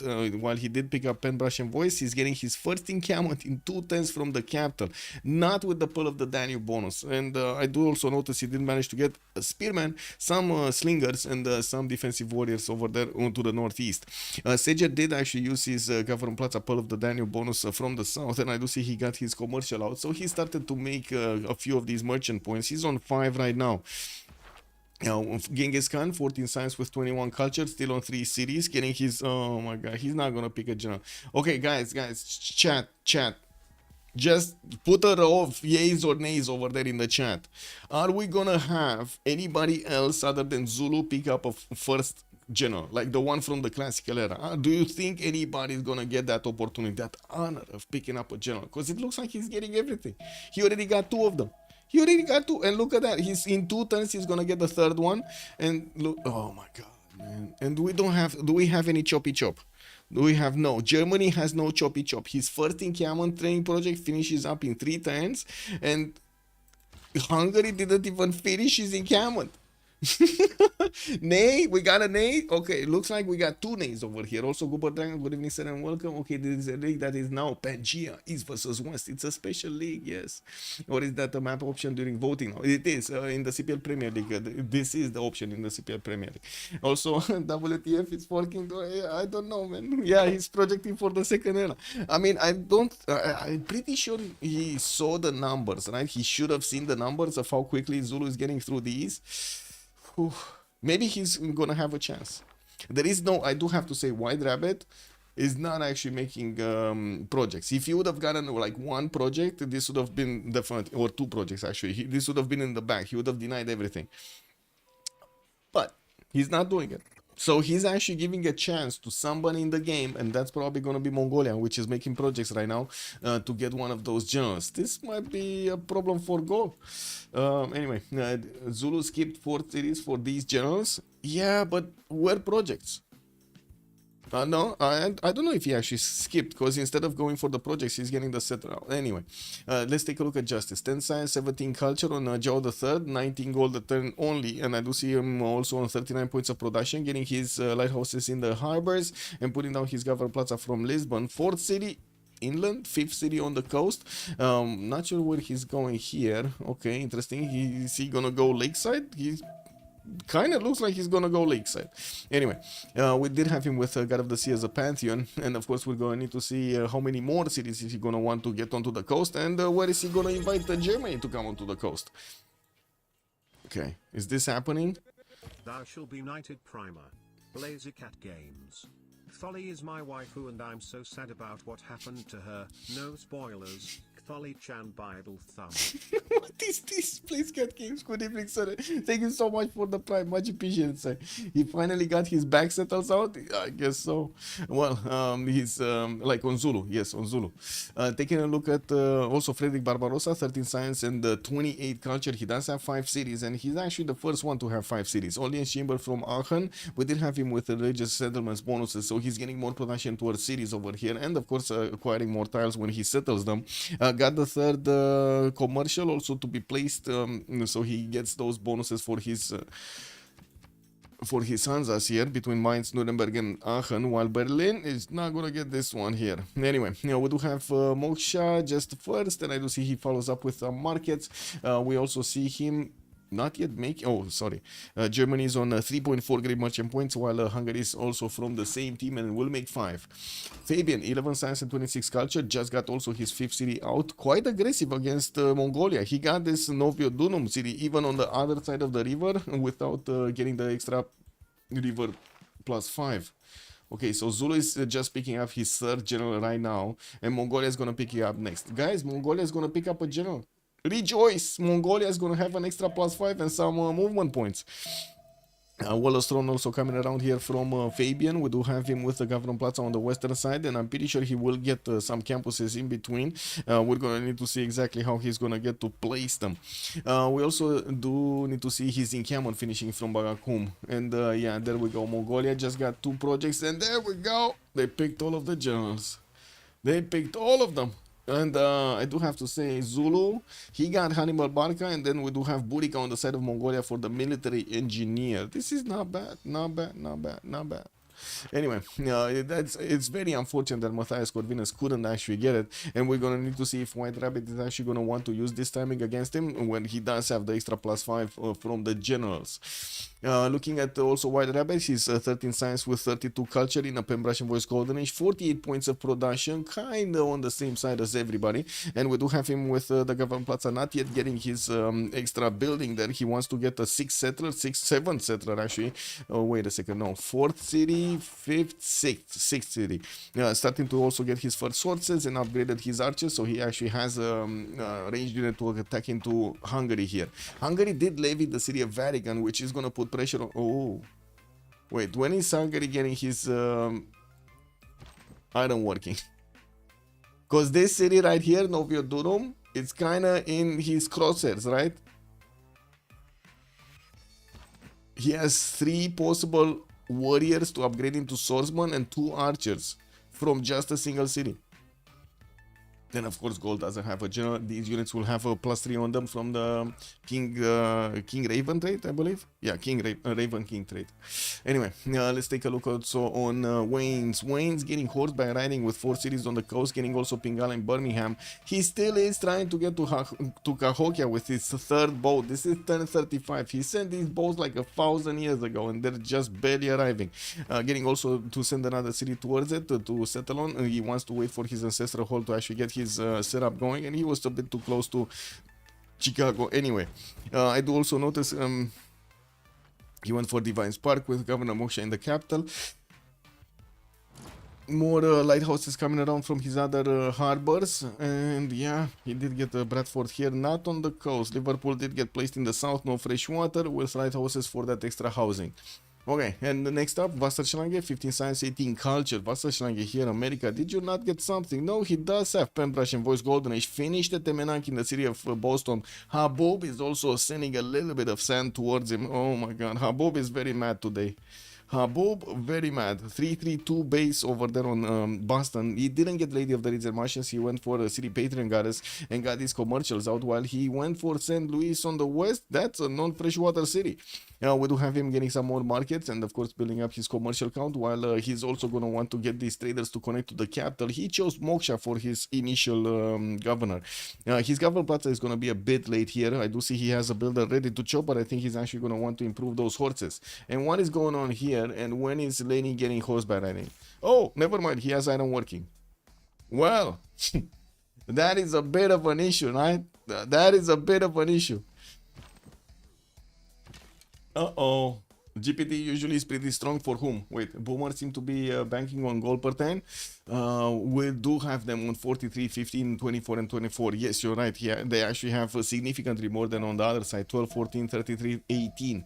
Well, I guess we're going to need to see more harbors coming around and the commercials from America starting to finish here to get those trade routes going. While I do see Mongolia did pick up his general. At the moment he doesn't have a horse being trained. He's going for Wallace Throne in 4 turns and about to improve his iron tile over there. I do see also Germany did manage to get his warrior on the right side, and we're gonna have 3 of these Portuguese scouts available for him to go.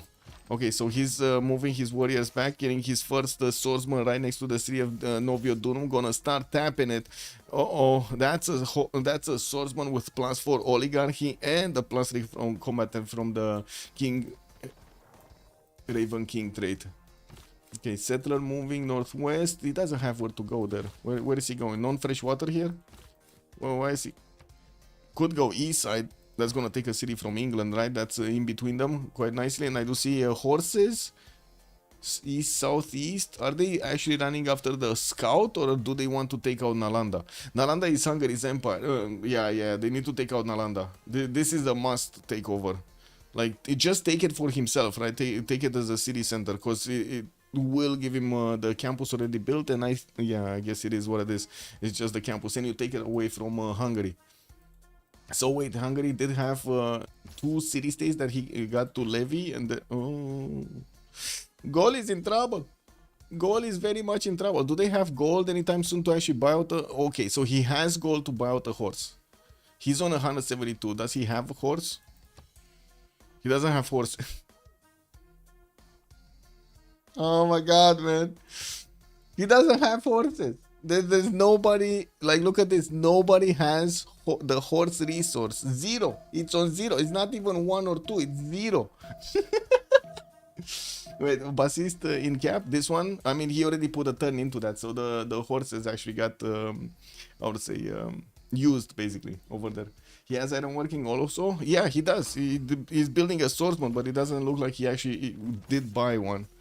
Okay, so we do have these swordsmen just waiting over here. Lenny did not choose to attack into Novio Dum immediately, getting the other 2 and of course repositioning his archers to start hitting the city of Novio Dum slowly.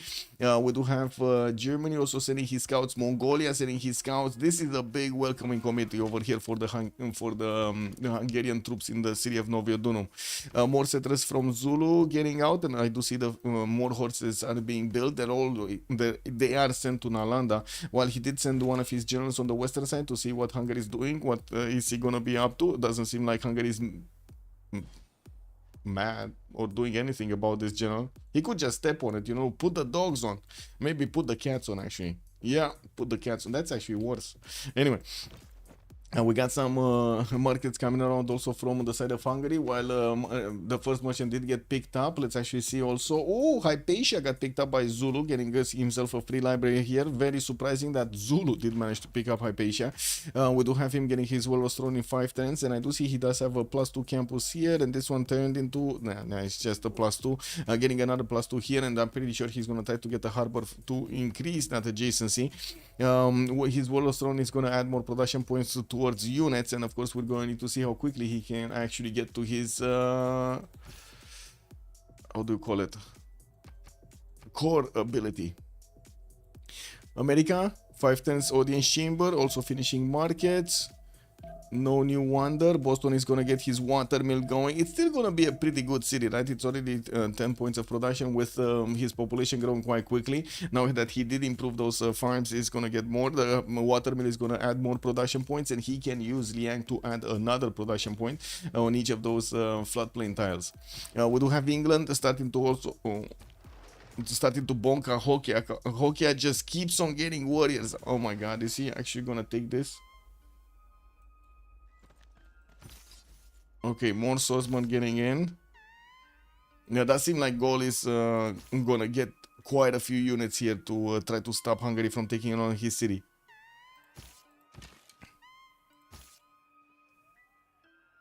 Well, well, well.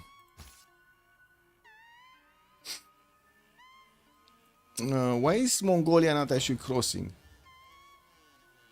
He needs to cross to put the city under siege. Or Germany needs to come a little bit south.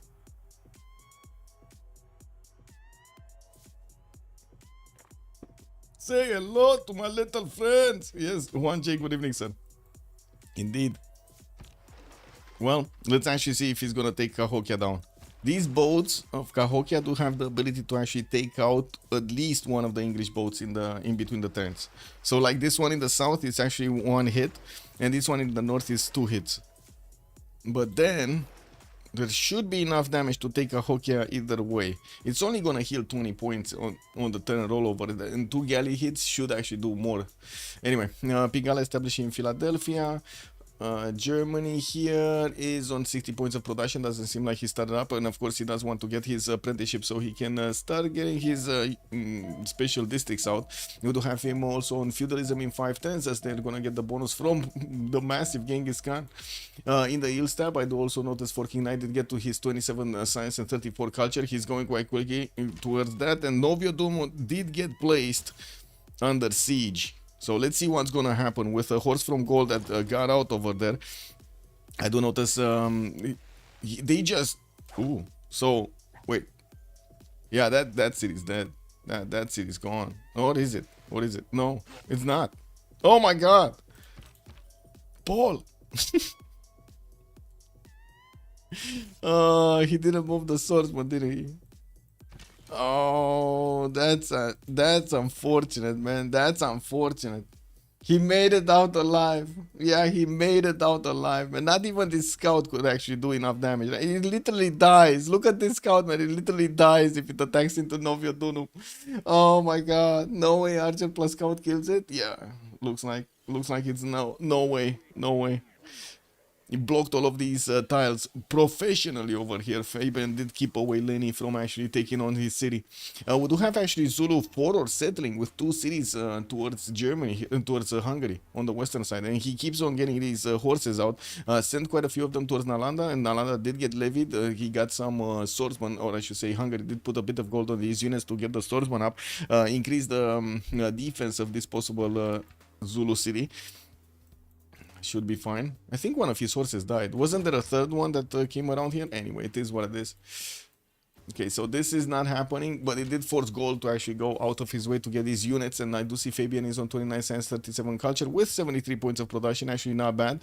Only 12 gold, trying to get the Hanging Gardens out from Dure Kortunen and still building up his units. He did go for Wolostron in his Gavron Plaza, just probably the same as Mongolia did finish his Wolostron here, and I do see more libraries coming out from Mongolia. Got Aryabat as well as another scientist, and going for Pingala in Kokekota. I think for King Knight is actually gonna get quite quickly to his unique units here. Okay, there's no way Hungary is actually gonna push through this. He can still do some damage, but I don't think it's good to actually expose these units from Vatican City anymore. Might as well just wait and levy another time and upgrade all of these into crossbows or something. There are units from Zulu that are going towards Vatican City. They might actually take that city out entirely. He does have a general for these 3 horses that are going there. Eleanor following up with theater squares. We still don't have the first city.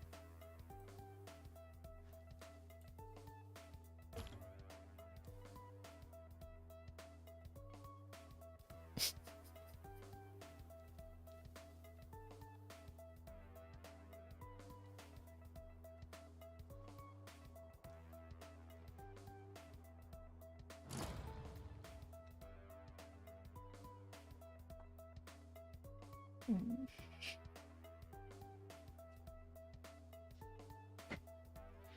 my god.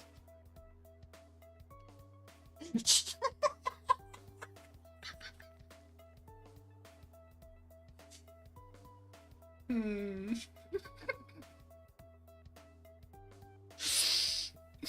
Yeah, I don't know. Can you imagine if Cahokia takes Bristol now? Man, you don't want to enrage Cahokia. I don't know who told you about Cahokia. Cahokia, very big muscles, bro. Very big warriors. Oh my god. Wait, do we have a classical unit coming up from Wayne's anytime soon? Or is he gonna need to buy a boat in Bristol? Okay, let's see Cahokia. Is he moving? Because they're still at war, right? They should be still at war. Why is Cahokia not moving to Bristol? Wow, okay, well that happened. That actually happened, man. Yeah, if justice would only soothe that city, that would be insane. Yes, I agree. Zulu's units are getting next to Vatican City. We do have still a few Hungarian troops levied there, and I do notice the libraries are being built. Finally, we do have the first Hansas being produced over here by Germany. He's still getting that third commercial out, and you do see how he's trying to place them as much as possible in between as many commercials as he possibly can. With Pingala establishing in Berlin, we do have Paul right now. So before the Hansas, guys, before Hansas, 5 cities strong, he's on 74 points of production. Ew. +3 Hansa. Okay, so this is +3. He's gonna get a +6 Hansa. Oh, still was better the other way. The way I said it. It would have been a +7 instead of a +6, but sure, it is what it is. We do have this stone tile that needs to be chopped here. Might as well get another builder going. Paul is trying to get also his 6 city towards the north, and did place this one, which is gonna be a +6 right next to Cologne. Okay.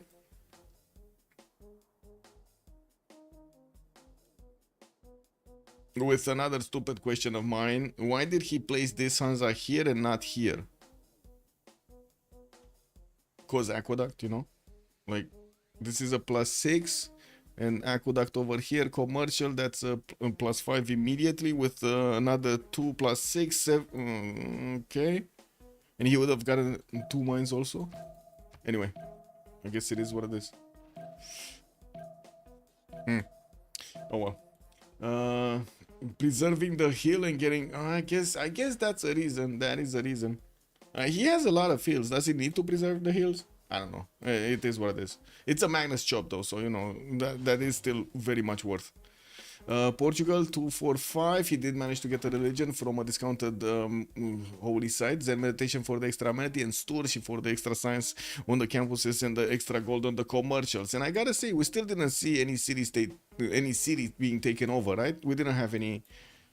Okay, Bristol is starting to get Cahokian warriors in his borders. These guys are just testing the waters right now. They want to see what's going on with England cities.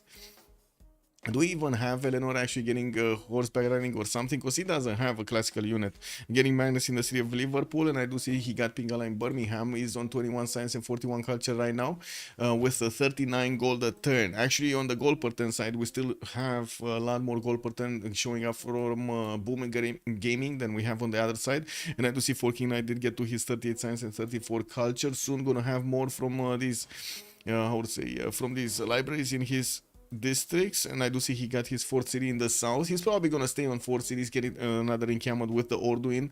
He did build them very quickly for the extra production points, and of course for those general points. He does need a general from the next era. Ethelfred is gonna be up here, and it looks like Gaul is also trying to get a general for himself. He just got a project there. He's gonna get another one from Bagakum in 2 turns, and building up Temple of Artemis here from his capital. I do see he couldn't finish Hanging Gardens, and I do want to actually take a look who did finish Hanging Gardens. Who finished Hanging Gardens? So Stonehenge actually in Portugal. Stonehenge with a holy site, that's pretty good. No Hanging Gardens here, no? Here maybe? No? What the? No hang... Man, I'm pretty sure it was getting built into the courtroom. And I'm pretty sure it didn't finish because I don't see it. So who got it? Hungary maybe? Hungary got it. Hungary got it. Okay, Hungary got it. And look at that. We do have him getting some more builders out. I'm pretty sure we're going to be talking feudalism builder soon. We do have just Wasserschlange actually missing his feudalism at this point. With quite a few builders on one turn, I'm pretty sure Hungary does have feudalism and is ready to go. There we go, 5-charge builder there. Vatican City is trying to defend off the attack from Zulu, and it does seem like he's going to have a few more archers to go with the Hungarian swords also right next to the city center.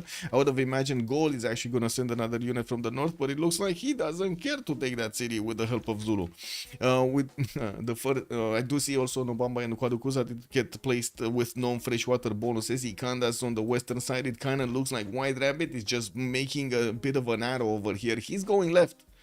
He's going left. That's his arrow, right? Look at all of the cities set up. Everything is towards the left side. Or I should say towards the western side, starting to actually pre-build his impies, getting spearmen from Nobamba, Wengu, and Ulundi.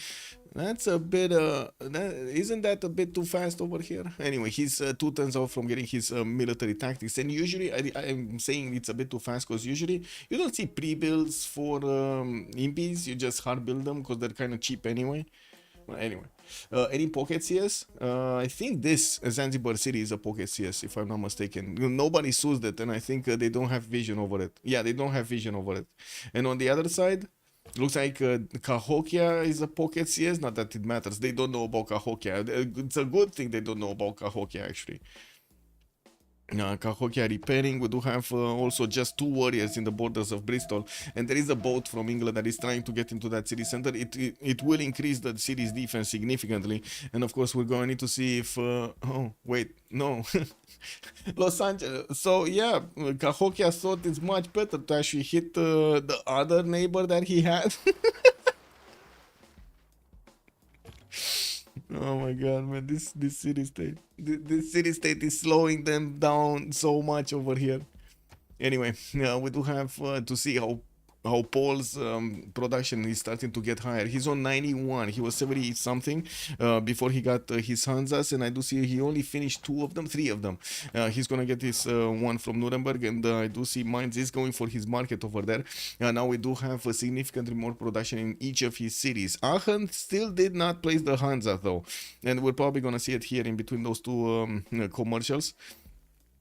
So plus 8 Hansa, plus what, 7 Hansa, plus 3 Hansa. This is a plus 6 Hansa. And Aachen is going to get this beautiful one with, of course, a possibility to actually get one of those aqueducts for it. In the Gavron Plaza, he did go for audience chamber. I'm actually quite surprised we didn't see him place at 1 tile to the western side there, because he would have given bonuses to 2 districts, to 1 here, 2 of those campuses. Very big ones. Anyway, we do have Gaul finishing his Temple of Artemis. He's trying to also build the Great Bath probably over here. We don't see it yet, but I'm pretty sure it's the Great Bath from Durecorton, just getting a granary so he keeps on growing and getting those population points. What I do notice, he's trying to get eastern side with a settler. I'm not sure exactly where he wants to go, unless it's the river over there to the north of Birmingham. I would have expected him to go north side anyway, but unfortunately no extra adjacency towards his opitums anywhere. Where? Anywhere. Vatican City just lost another archer. I do see Hungary lost that archer also, and we do have Mongolia starting to actually get some horses out, and Keshex is getting to the Keshex. And what are these scouts actually doing here? They're just forming a line on the backside of Korakoro. Mongolia does have 5 church builders that he will use to actually chop as many units out. He's trying to get another encampment training project, even though he does have Burica. Burica can turn into a military engineer to allow him to keep upgrading the tiles with road pathways, so he actually gets his reinforcements much faster.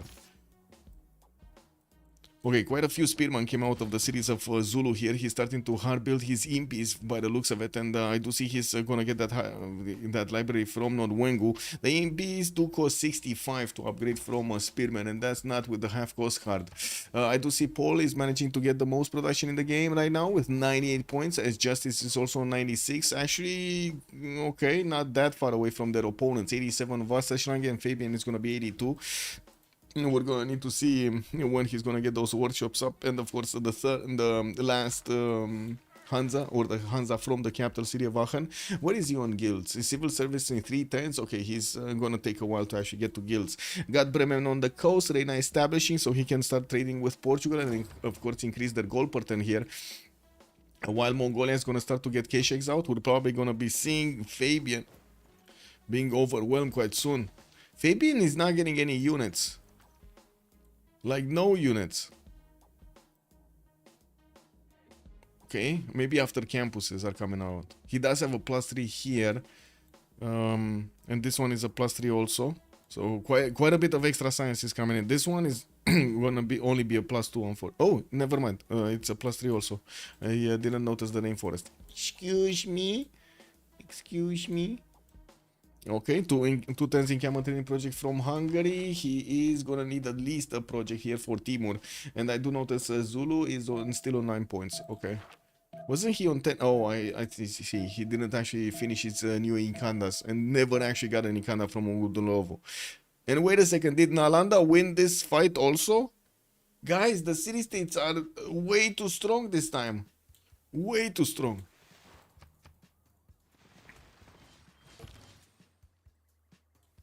No single city-state has been taken out here. Not a single one.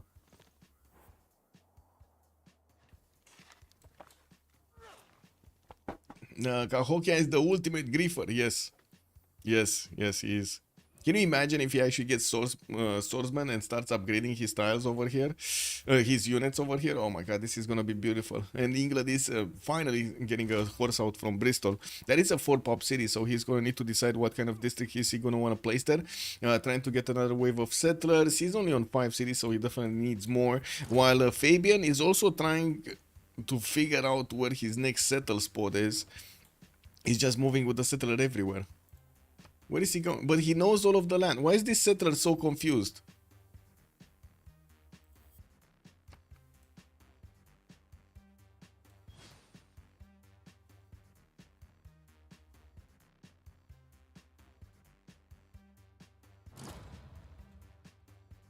Lukian, good evening, sir, and welcome. Wait, is it worth it to keep the blue CS as a pocket or take it at this point of the game? Well, which one is a pocket? This one? Anshan? Is it a pocket? Because Fabian, no, Fabian found it. This is not a pocket. This is actually Hungarian city. And yes, usually it is good, yeah. Adam the engineer, good evening, sir, and welcome. Boomer wins. Rip the chill, bro. Uh-oh. Wait, you think the attack of Genghis Khan is actually going to go through and he's just going to keep on going through the lands of Gaul here? You might be right. You might be right. Well, Gaul did manage to get Ethelflaed, and looking at the text, he's also getting stirrups, but he has a total of 0 heavy chariots to actually get this out. And talking about production, he's only on 78 points of production. He's not that big. And look at, oh my god, look at Paul. 122 production. Did he get that final? Not even with the final Hansa. 122 production. And these are not even double. Oh my god, man. This is gonna go very fast, very quick. Gaul is on 2 great engineers. We got Germany here, 4.6. I do see Hildegard of Bingen is the next scientist. Not really that important, but might work well for Portugal's holy site here. It's only a +1. Not worth. Portugal has his army of builders coming around, trying to build a great lighthouse, and I do see 7 more turns until the next era is gonna switch. Oracle getting out from Coimbra, trying to actually chop it with 2 of these builders, and I do see it's 6 turns away from finishing, with also Pingala in that city center, which will allow him to actually get the extra points. Doubled. Okay, there we go. It's 3 turns away from finishing. I do see he has a 3rd chop if he wants to. That would probably make it to 1 turn. Okay, also feudalism builders coming out from Germany. He's choosing to actually build the builder before he finishes this +6 Hansa.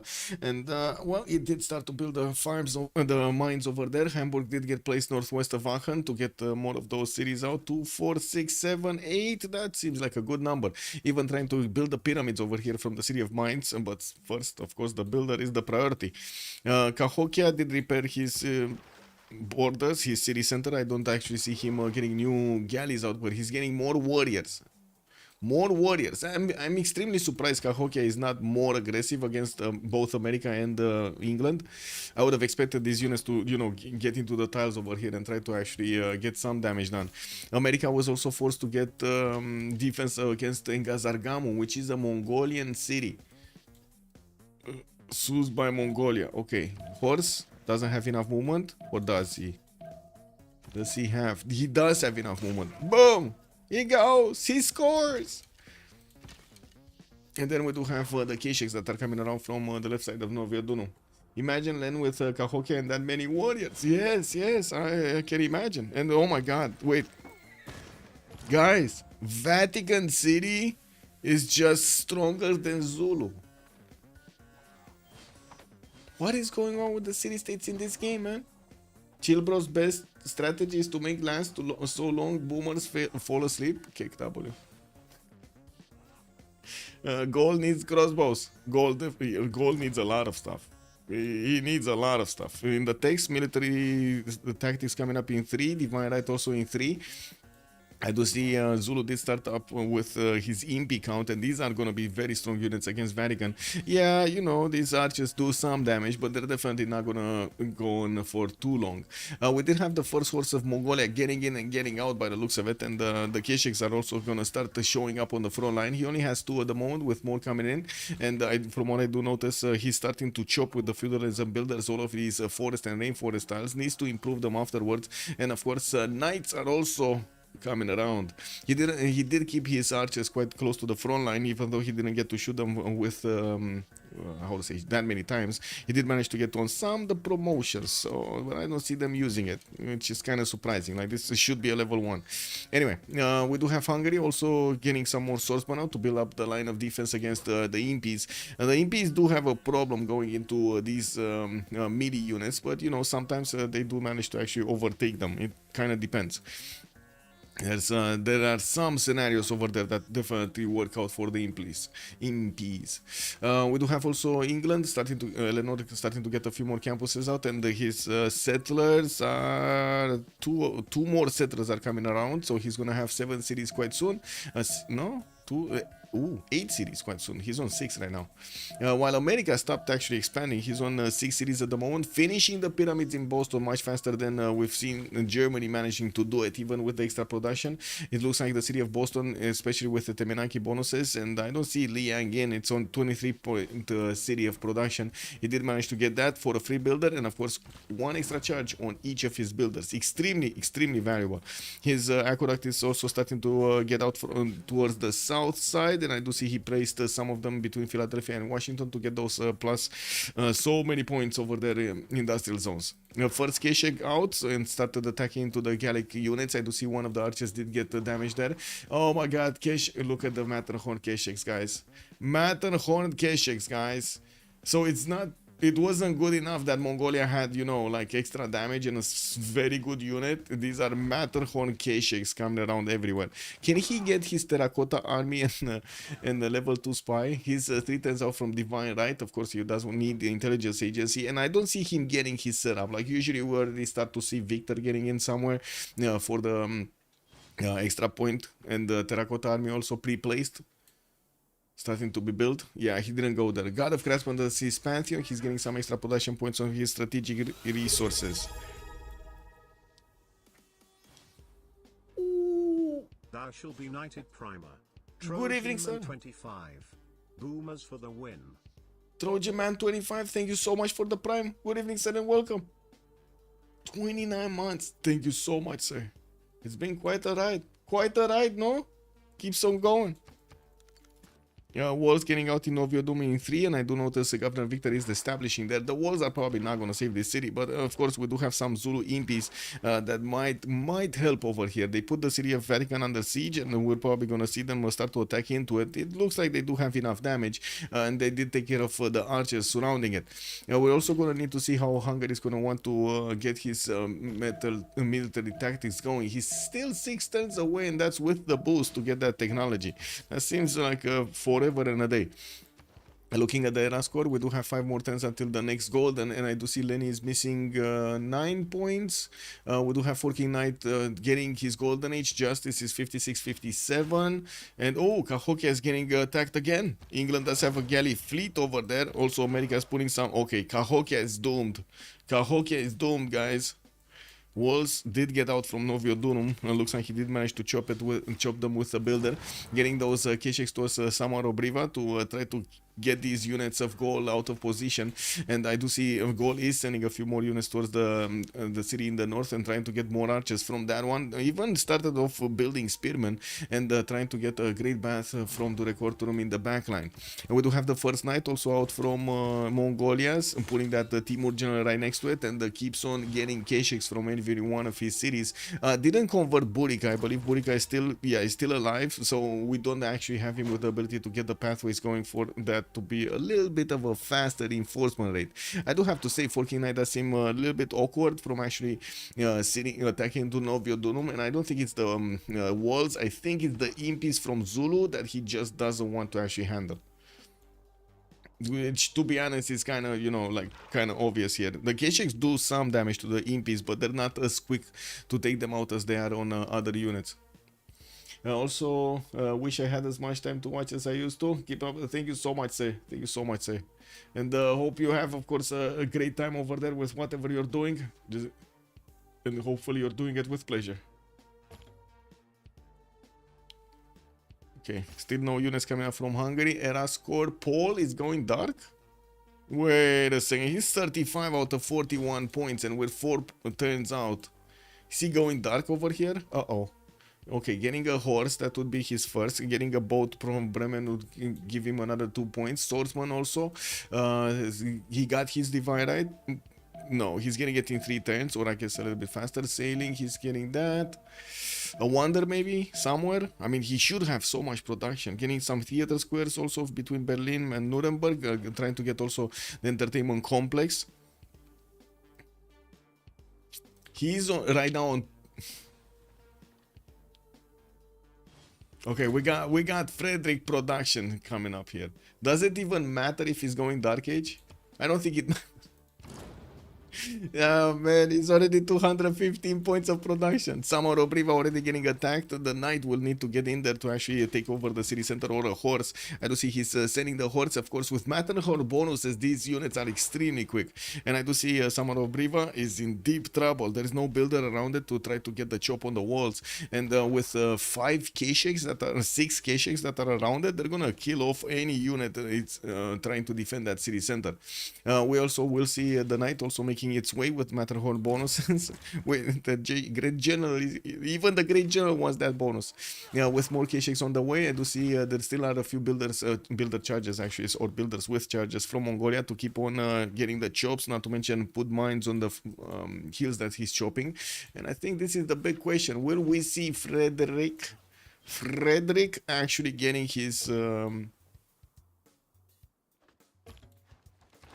golden age? What did he get? Engineers? I don't think he got one. Yeah, he got Bisheng over there. Bisheng is going to be good for his capital, actually. I don't see anything happening here. They locked the merchants, and the next one is going to be Hungary with 8 points. That's going to be in 2 turns, okay. So in 2 turns, we might actually see them picking up a few more of those merchants. That might be good,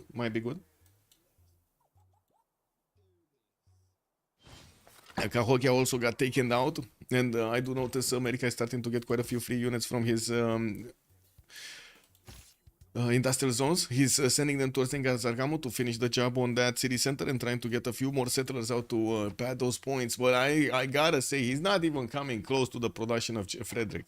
Look at this. So this is not even the perfect setup you could get right now. And he has 230 points of production on Frederick with 51 science, 81 culture versus Wasserschlange on 130 points of production, 47 science, and 60 culture. Whoa! Whoa! Wait, Frederick, you need the monarchy, no? Or he really wants to go Dark Age here? Okay. It's kind of, I would say, unusual to actually go Dark Age in the second. Oh well. Oh, he didn't make space for the knight. He could have just taken the city this turn, to be honest. But all of the Kesheks around the city center actually shot, so this was the last one. Anyway, it is what it is. 4 King Knight is still going to take that city regardless. There is a wall building built in 2 turns, but without a builder to actually help it, it's not going to work. And from what I do notice, the imps did try to actually fight off some Mongolian units, but there are no Mongolian units on the field. All of them went to the north. And I do see a few new Kesheks are coming around, quite a few actually new. Another 3 of them are on the way. With also Hungary building a massive wall of units. Oh, he might actually start marching towards his opponent here when he's going to get his military tactics. Maybe he's going to get to start upgrading. He's one turning swordsman and trying to get also Statue of Zeus from Györ.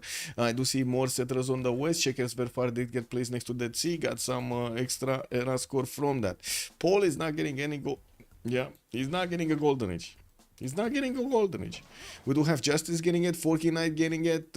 Matthias Corvinus is very close. He's just going to need 3 more points. Fabian is getting it. White Rabbit is getting it. I do see Wayne's 2 points off from getting it. What is he getting? Foreign Ministry over there. Another Harbor. But that's not going to be a +4. It doesn't matter. I don't know. I don't know if he has something to get it. He did manage to get these writer points, and he's on 11 per turn. In 2 turns, he's going to get another writer. But that's too late. That's too late for a point. He already got a horse. He can get a swordsman? I don't want... Okay, so he can get a swordsman. At least that. And maybe another point from somewhere else. Does he have some faith? No. I mean... Oh, wait. He does have 221. But it shouldn't be that cheap. I don't know. We'll see. These are like, what? 450 right now, right? The writers are 450 faith. Let's see it. Maybe he can buy it with faith. That would be just enough. That might be just enough. Okay, so Samaro Briva is going to be the first city that's going to be taken over. We do have a Keshek that died. And it does look like Mongolia takes the city. So it's Boomer Gaming. Boomer Gaming nailed this. On the prediction, we did have a prediction earlier for who's going to take the first city. And Boomer Gaming nails this. There we go. And who's going to win? Let's put up with the who's going to win really quickly. Who will win? Boomer Gaming or Chilbra. There we go. 15 minutes for the submission period. Let's go. Get the points in. Get the points in. Go, Kishes, go. Yeah, is it worth it to go dark and get... no, not really. Like, if you want to go with Germany, you go dark in the first range, because you don't get that much out of it anyway, because you don't have that many districts. In the second one, that's usually exactly the perfect moment to get Pen Brush and Voice or Free Inquiry Golden Age, because you do get already all of your setup going for your districts. Like, so many districts are out right now. With the extra point of districts on each city center, this is insane to have a Pen Brush and Voice. So it's quite surprising that he's not actually rushing this, or he might have tried, but he couldn't. It's only 1 turn left, and he's 40 out of 41 points. Getting a horse, he got the boat. He didn't get the boat, so he's actually forcefully trying to get into a dark age here. What are the next great people here? James of St. George, that's not going to be helpful. The merchants have been opened up, and I do see Hungary did manage to get the Raja to Darmal first. Irina of Athens on the side of Germany for another governor title, and I do see Zankian did get picked up by America for an extra trade route. I don't see Fadlan yet. Oh, I do see it. I do see him. He's on Hungary. So wait, okay, so he got Hungary, Raja to Darmal, and that first one. Okay.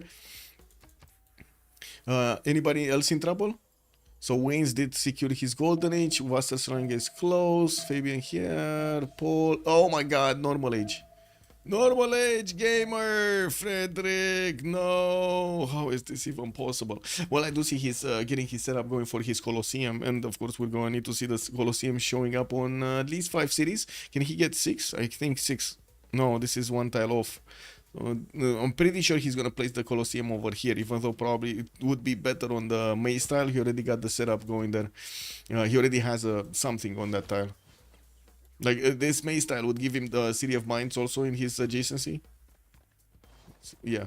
So he's going to have Cologne, Aachen, Berlin, Nuremberg, and Bremen with this tile. And the maze tile would actually have mines also. trying to do some damage against Mogadishu because it's hitting his city of Magdeburg. Mogadishu did get picked up by his opponent, Wasserschlange. Did get Suz. He didn't get to Leviat, but he did get to Suzet. We do have also Mongolian Kesheks that are running towards the north of Gol. Gol did manage to get quite a few of these crossbows, and well, right now he's putting quite a decent amount of damage against his opponent. But the thing is, Mongolia, these units are so quick. These units are so quick. Like, if these units actually keep on going and start eating through the English units, oh my god, that's gonna be a problem. We do have some Imbi corps that are actually going towards the city of Al-Malik here for the western side of Vatican City. They're also starting to get next to the Hungarian troops, which I gotta say, with the Menachem Corps, it does seem like they're much weaker than we do have the Zulu units.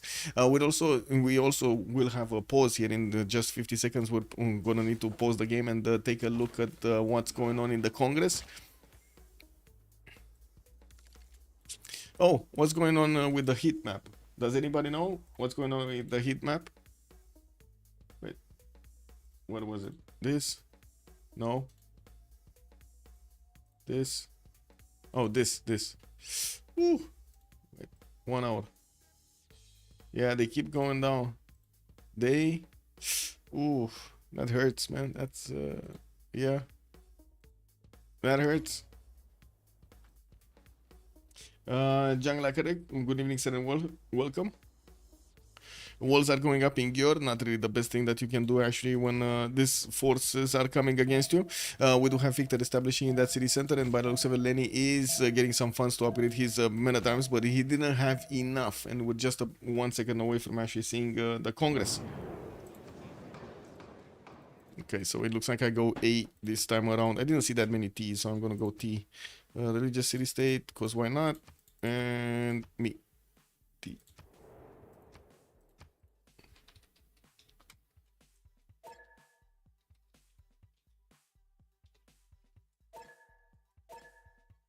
Okay, be right back. 2 minutes.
What it is.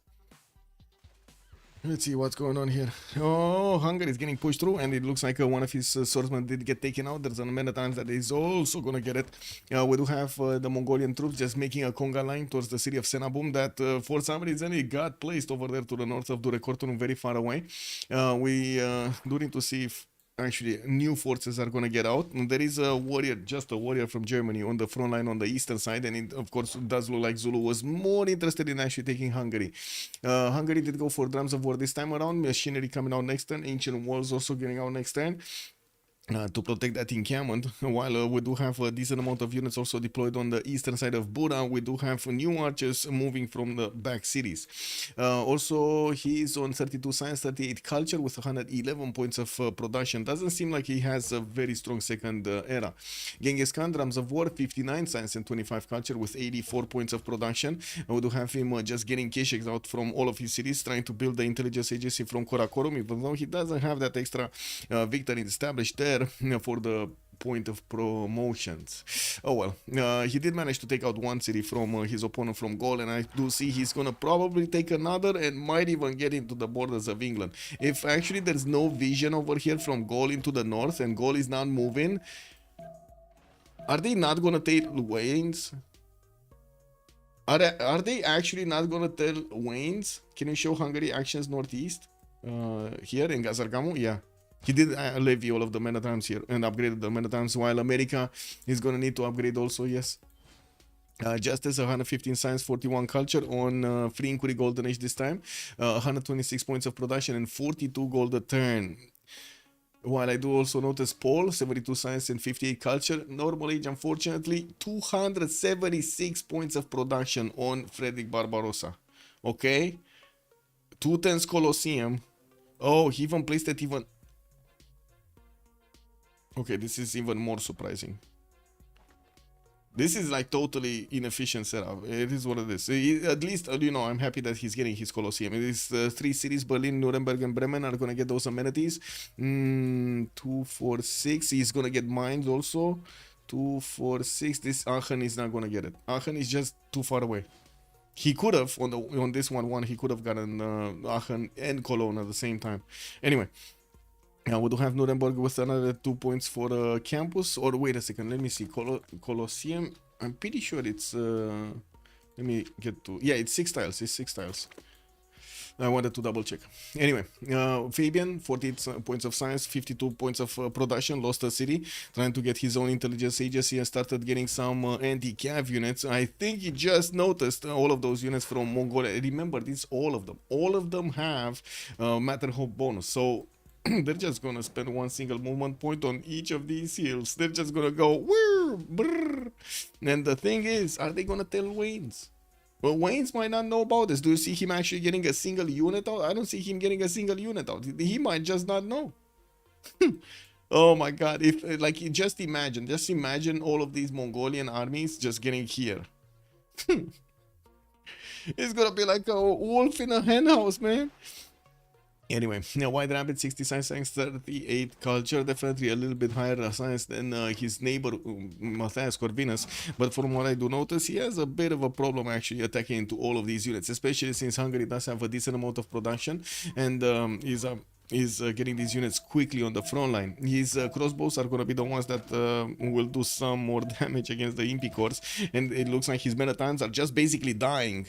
That's a 98 defense strength Impi Corps across with a promotion. He has the plus 10 promotion. 98 defense strength, guys. 98 defense strength. Yes. Who's gonna kill these Impis? 98 defense strength. 76 on attack across a river, 98 on the defense. Chill Bro seeming plans are dead. Well, yeah, if we're gonna actually see Hungary keeping up the pressure against America, good thing is America did get a lot of free units, you know, that helps him out a lot. And I do see Eleanor does have good stats, which also Varseschlange coming up right behind them. But now we do see the units of Hungary starting to get next to the American units. It doesn't seem like they have enough punch to take these down quickly. So, and America definitely has enough cities. Definitely has enough units, I mean. Wayne's 117 science with 94 production, 94 culture. He did manage to get his setup with theater squares, and now he does have quite a few of these campuses also, getting his libraries in, and I'm pretty sure he's gonna start getting quite a few points to actually recruit Newton or Ipfadlan. Is right now on 9 great scientist points per 10, Mongolia 7, Zulu 6, Gaul is on 5, we got Portugal on 8, Germany 5.7, America on 2 barely, and Hungary 0. Oh wait a second, no, he can't. Whoa, it's 0 great scientist points per 10, not a single campus in the Hungarian territory. Of course, we will see Wayne's also getting quite a few writers, and let's actually take a look, because I think he was the first one and the only one that got writer points. So he got 1, 2, 3. He got 3. 1, 2, 3. Yeah. 3. He got 3. And he's gonna get the 4th quite quickly, because it looks like he's 12 points a turn. Next turn he's gonna have enough points to recruit Rumi. He did manage to take a Hokia finally with his galley fleet here, and of course with a bit of help from America, not to mention his own horse. He's on 2, 4, 6, 8, 9 cities, and he has 141 points of production. Well, half basically of Paul.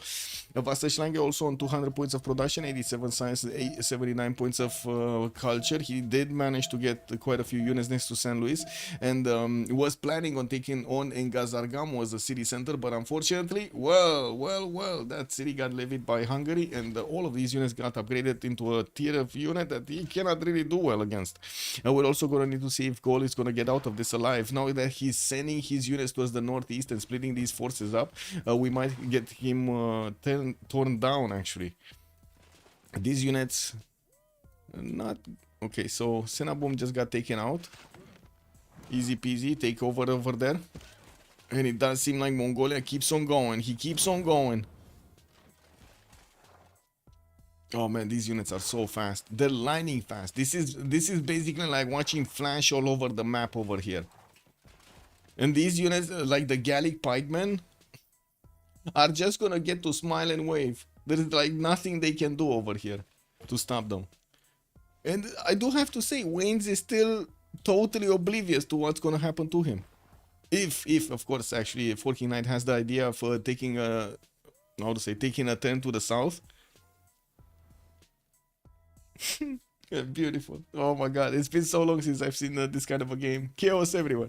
Okay, more damage being done. Looks like Hungary is still gonna get to use these crossbows again, but not doing that much damage with them. That is quite a problem actually. He doesn't have the damage that he can actually output against the men at arms, and trying to use the rivers as much as possible, not to mention the hilly forest. We do have him with a double line of units, and I do see Zulu is starting to bring crossbowman corps on the front line, which are going to be significantly stronger attacking into the men-at-arms. Quite a few new crossbows, and also impies coming around from the cities of Zulu, trying to get a spy out from Ulundi, while Terracotta Army did get finished over here. This is super important, because he got Terracotta Army another level on all of his impies. He can get the thrust promotion, which basically nullifies the extra damage that the melee units have over his impies, and they're going to basically be I would say same balance, but the impies are just gonna be much stronger. That's the catch right there. Very, very good. So that means Mongolia is not gonna get his level 2 spy. He did get his intel agency, and we're gonna need to see where he's gonna send his first spy. Could have multiple choices. First of all, England. Second of all, I'm pretty sure Gaul.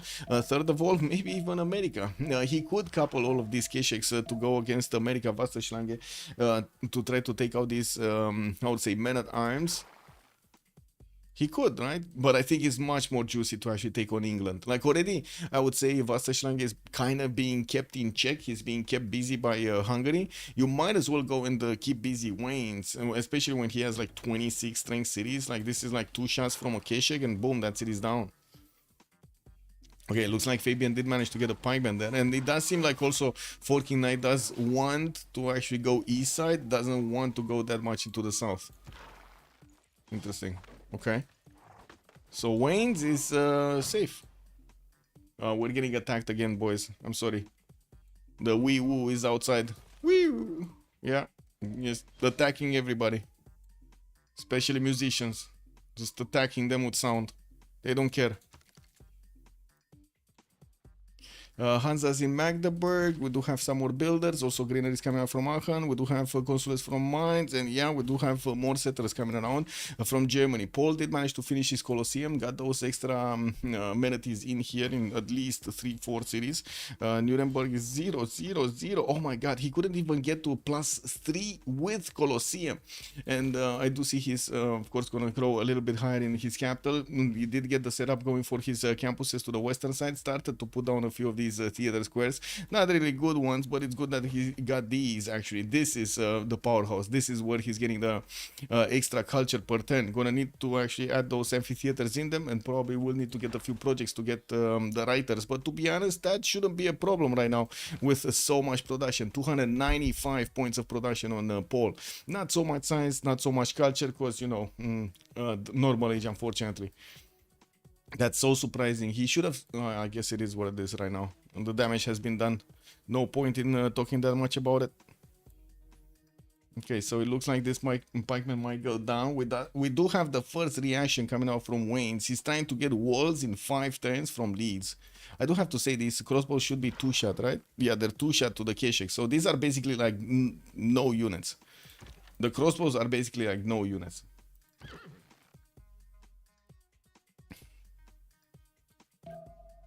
Units here, okay. No more pressure on Genghis. Mongolia still getting his Kesheks out, trying to build a green in Karakorum for the growth. And from what I do notice, Zulu might actually lose an Impicor. He might lose an Impicor. Oh my god, this damage is just insane. Like, wow. There will be 3 shots from crossbows against one single Impi. Or could be 3 shots, yeah. Okay. Yeah, 1, 2, 3. And he got out. What the? Bro, 6 health. He got out with 6 health from 3 crossbow shots. Now that's a massive fail right there. Massive. Anyway, crossbows from Zulu are starting to dig in. You do see how much damage they do. He does manage to get an extra intel on Hungary. He probably did finish printing much faster than Lenny could get it. We do not see oh, we do have a spy over here in the city of Buda. And there is a spy also from Hungary in the city of Nobamba, so I'm pretty sure it's a printing problem. And both of them are making a listening post. Uh-oh. Uh-oh. I think Mongolia smelled it, guys. Mongolia smelled the weakness. Oh, Rafifi, bonsoir, monsieur, bienvenue. You came right on time to see the stomping of Wayne's. And Gazargamo is a nice base to have, true. Also, Kesheks could just continue east very fast. They just keep on doing it. Echo Supreme. Wait, there was a game? Yeah, there was a game. There still is a game, actually.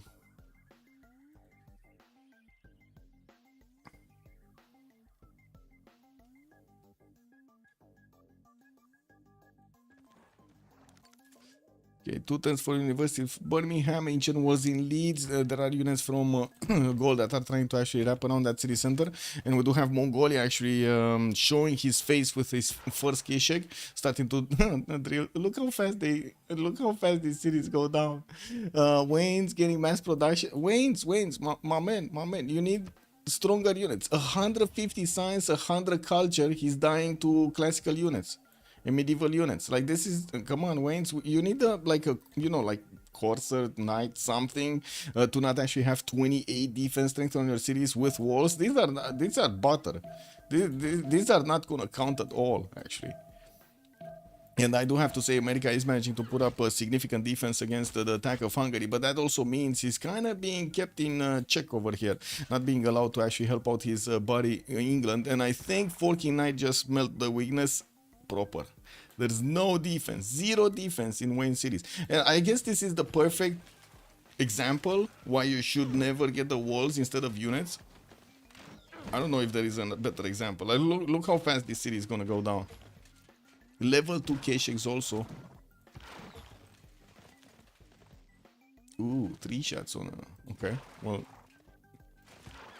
this pikeman is gonna die anyway. They just melt. That might be a bit too much mental pressure over here. Wayne's still not getting units in the text. He just finished mass production. He does have the ability to get some stronger technology. With no units in Portsmouth about to go down, with the city of London being so exposed, not to mention Birmingham and Leeds. Ooh, this is quite a situation. I have never seen on the Pangea East versus West, honestly. I have never seen it. Very good move coming up from Forking Knight over here. And still we do have White Rabbit trying to fight off Hungary. So many men at times are getting traded over here with the impies. We do have a second impy that needs to actually get back into his territory to get some health back. It takes forever and a day to actually heal them in neutral territory or opponent's territory for that matter.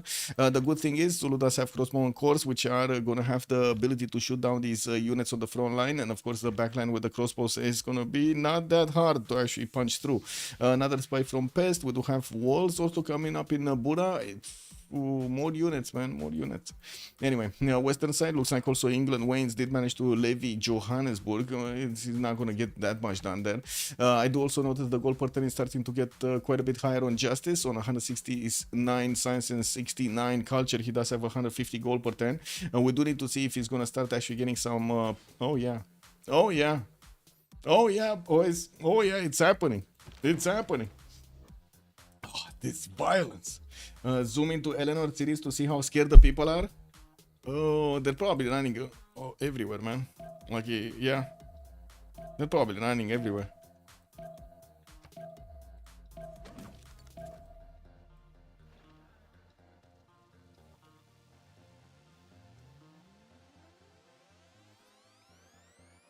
Okay, so Portsmouth. Wait, he did manage to get a caravel up. Yeah, he got a caravel up, a caravel fleet. So now these cities are 63 strength. Well, at least that, you know, at least that. If you don't get units, at least make them a little bit stronger. But the K-Shakes are still gonna attack into them properly. And it looks like he needed another shot from a K-Shake, which he did have, but he did not want to get it. It is what it is. He's gonna need to also clear out these galley crossbows, because, you know, they're looking funny at him. While he does have more K-Shakes coming from the north, I do not see another melee unit, like, you know, like a knight or something. Okay. Oh, man. We do have also Nows coming in for Los Angeles. Los Angeles is trying to get a few galleys out, and he's going for military engineer to discover the Niter. That is going to be a problem. That was the city that America was using to actually trade with England. No, it's not. It's not. Sorry, Bristol actually is the city that he's trading with the English capital, which is okay, pretty good. He's going to have a decent amount of time to actually get here anyway, as in by the time those Nows actually get into this Pacific Ocean, Eleanor is going to have time to get some of his fleets out. Oh, America just noticed what's happening here. Wasserschlange got discovered. He only has 4 boats though, not that many, and he doesn't have an admiral for them, or at least not one that's on the front line. He does have Leif Erikson that never actually went with this navy. That's a bit of a question mark. 350 points of production on Frederick Barbarossa, because, you know, he just keeps on getting it. 120 science, also 87 culture. Looks like he's getting his workshops up, and universities coming in. Getting also some industrial zone logistics projects, and taking a look at his policy slots. Veterancy, conscription, craftsmanship. Okay, he got a double. Served on for the extra 2 points. Campus research, sovereign state for the open borders on all city states. This is a bit surprising. Why is he not using Wisselbanken or Merchant Confederation right now? He does have the trade routes with his ally. Why is he not using Wisselbanken? Is he actually... So he took Mogadishu down, trying to get to Mexico, but Mexico was an opponent, so he doesn't need the open borders in there. I don't know. Honestly, I don't know why he's using that card. Probably a meme or something. It makes pleased to see a Barbarossa. I know! Oh my god, I've been screaming about this from the beginning of the game. The fact that Barbarossa actually got into the game is amazing. I cannot believe it. Then look at him. Not even perfect setup, not even the ideal setup, and he has way more, right? 30% more production than his opponents.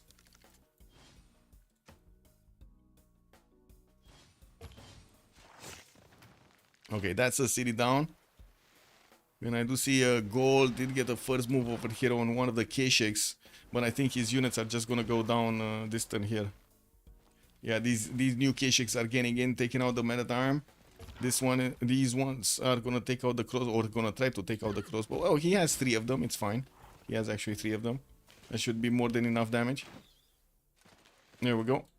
And these other K-Shakes are gonna need to get into the tiles to start doing some damage, starting to pillage also, slowing down England.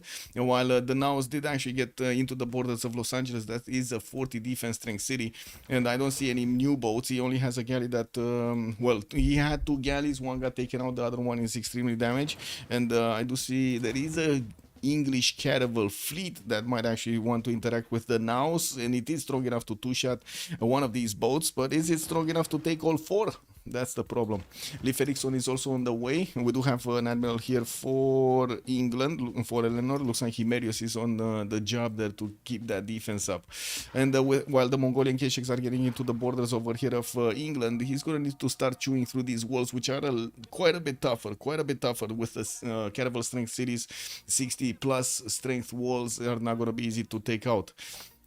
Mongolia is still getting an army of K-Shakes, and they're trying to get them with the Matterhorn bonus, sending them towards that wonder. He does have Timur as another general, and I do notice Gol did make a line of units, so he doesn't let them pass through so easily towards their opponent. But the damage has been done. I would say right now the damage has been done over here. Like a city, isn't that... Wait, why is Mongolia keeping it? Just delete it, bro. Oh, he's keeping it because he doesn't want to let the American crossbows actually attack into his knight. He's gonna need to delete the city before the end of the turn. Anyway, what's happening here? Crossbows move forward. Crossbow on cords actually doing the damage against these men-at-arms. Men-at-arms don't even have the ability to attack back into those crossbows. But a lot of impies are going back into their territory, and I don't see replacements getting out to the front line. Yeah, that is a problem. Gold-wise, we do have Justice and Paul managing to get over 100 gold per turn. On the other side, Vassashrang is 92, and I do see Wayne's on 115. Looks good. Justice did get to 200 science and 74 culture, while Paul is getting higher every turn over here. He's right now on 128 science with 89 culture. Okay, what is he gonna do here? I think, wait, he lost 2 K-Shakes? And the knight, okay, so he took out that city center. He's gonna take out this pikeman. No, what? Oh my god, the pikeman survived, bro. The pikeman survived 6 K-Shake shots. This smells like a GG. Well, let's see it. Yeah, this kind of smells like a GG. Let's see it.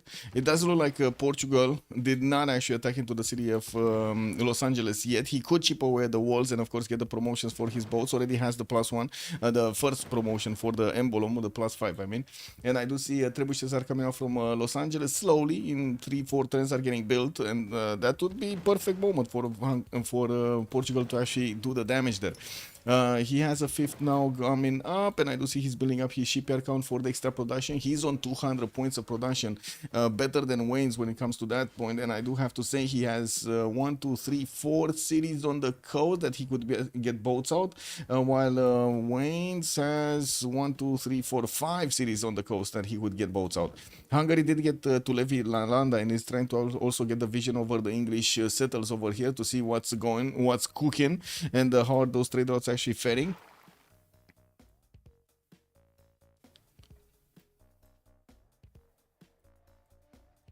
Okay, Germany, 130 science. Did he switch that meme card? Yes, finally he switched the meme card. He's on Wisselbanken. Invention also with Republican Legacy to get more amenities. I would imagine he's actually gonna start getting the +3 activated, including into the capital city with the Colosseum bonuses. Not bad. Finishing more theater squares, and probably will start to recruit those writers for those extra points of culture. Eleanor does have 14 points, while Germany only has 5.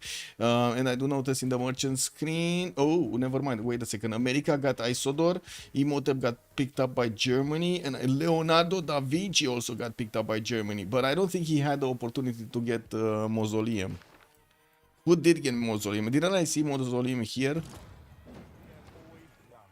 I think I did.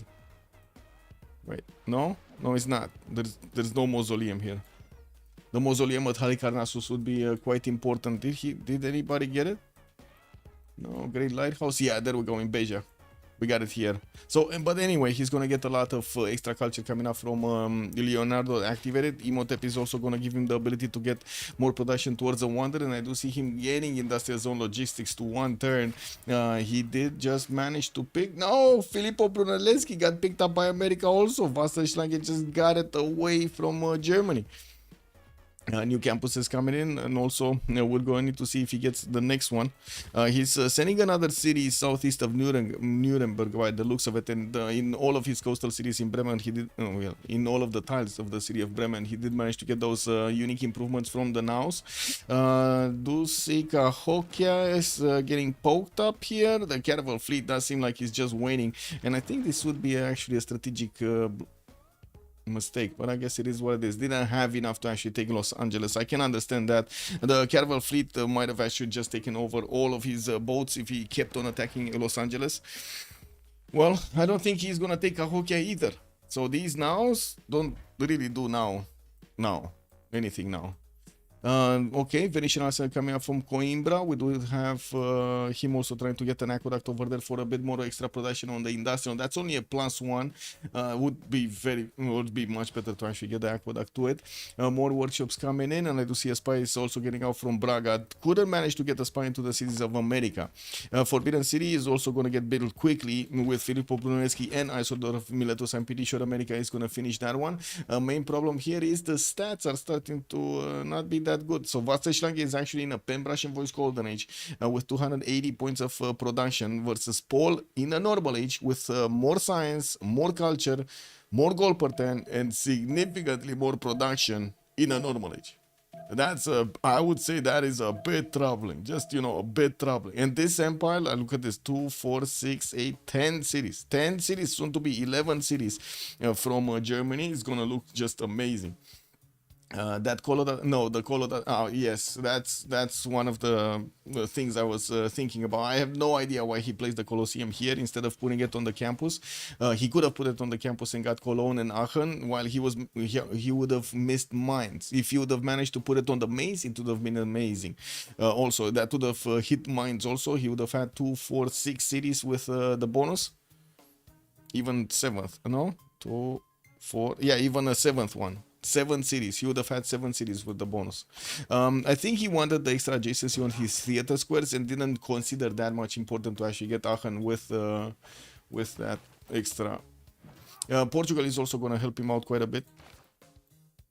Religion moving in, adding more amenities there. Looks like also Portugal does have a problem. Cahokia got the walls up, and it does seem like his nows are just not going to be good now. Not good now. No more knight available for, or melee unit actually for that matter. He doesn't have a horse either for the Mongolian Kesheks to actually do the damage. At least he did manage to take a city down from England. And yes, we do have gold sending a few more pikemen, which are just dying to the Kesheks every other turn. And you see this one, for example, should be taken out. And we do have the Keshek starting to get the promotions. All of them actually got promotions. He just didn't have time to promote them. You do give up on your turn, basically, if you actually want to get the promotion up. Okay, Kesheks also fighting the Gallic units next to Matterhorn, which are getting that bonus for heals.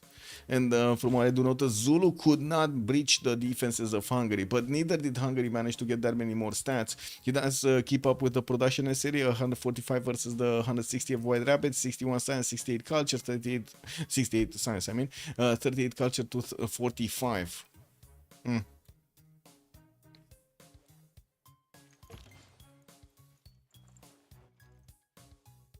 Okay, spy from Mongolia.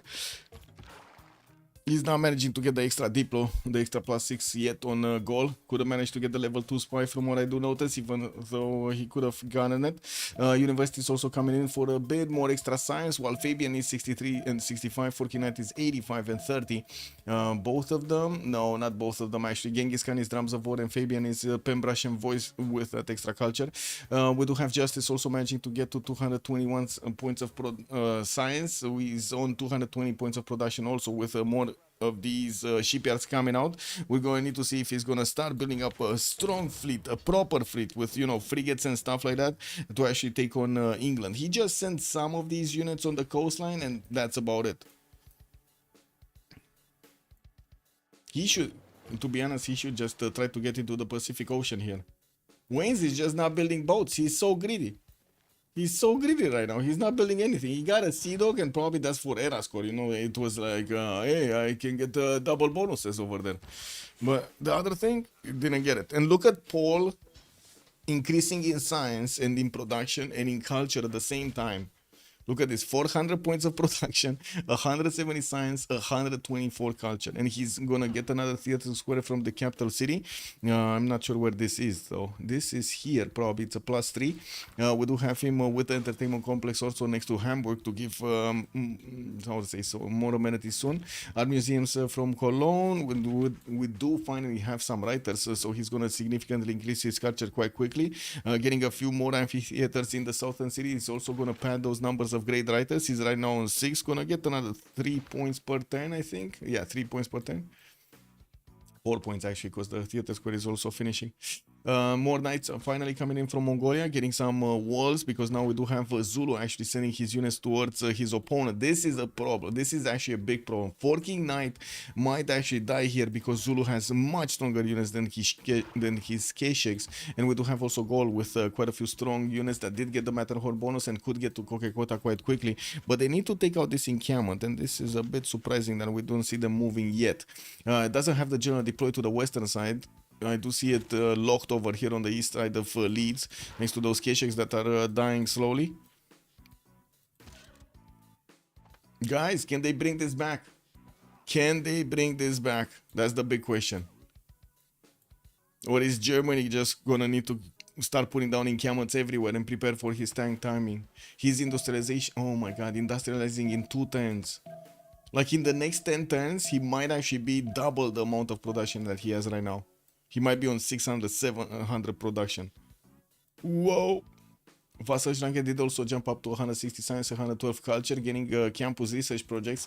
We're probably going to see them race to get the scientists up, and I do see England does have a lot of points. He got past a lot, actually. Hungary is the next one up, and I do see he has the points in just a few seconds. And who did manage to get the Diplo? Joe the Third. Okay, Joe the Third. So Zhao over here. Zhao only has 246 cities. That's very sad actually. He should get another city on Torres del Paine. 6 cities is, yeah, not enough. I don't think it's enough. Tocasier, good evening, sir. Wondering, I'm from Romania, sir. Romania. Also, Germany will just run away with the game. I think so, right? But also at the same time, you do want to keep Mongolia as much as possible in the game, right? I do see Mongolia did get a Muskin man, which is going to be strong enough to actually withstand the Impi's attacks, but he does need a lot of them, and he's getting his ancient walls up in multiple cities, while he's also trying to get a few more knights out. Knights are not really that good to defend the Impi cores. Also, das ist unglücklich. What is that? What is this? Translate, making me... Oh, that is impossible. Unmöglich. Unmöglich. Oh, I like the word. Anyway.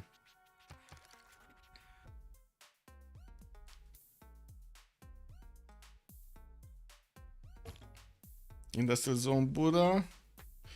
Okay. No campus? Industrial zone? Okay. I was expecting him to actually get a campus from that city in the 7th pop, but sure. He does have a problem with the science, but it doesn't seem like he's that worried. Looking at the production, I do also notice Justice did manage to get significantly more than Eleanor on a lot more science also. Not that much culture, of course. Eleanor benefiting from quite a few theater squares is gonna have that extra. We also do need to see how Portugal is gonna finish his Venetian arsenal in 510. Started to also pre-build quadrims here and got a few more now. So it looks like now he's actually building a now fleet. Okay, well, the now fleet is gonna need to appear to England, and I'm pretty sure he's gonna try to get to ironclads here, not wanting to actually send his nows on the front line. Ironclads with frigates are gonna look good. Industrialization finishing next turn for Paul. Let's actually see. So he's 398 points, guys. How much do you think he's gonna get? He's like, what, 11 cities, right? 11 cities? Ah, just almost 50 more points. 444 points of production on Frederick Barbarossa. Just a casual 50% more than Wasserschlange.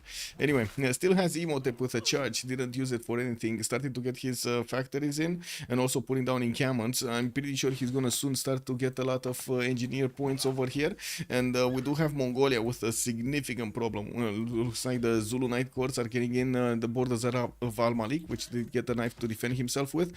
Starting to also hard build Muskelmen. It seems like it takes him 2 turns from multiple cities to actually get a few of those Muskelmen. That takes him quite a bit of time, quite a bit more time than he can afford here.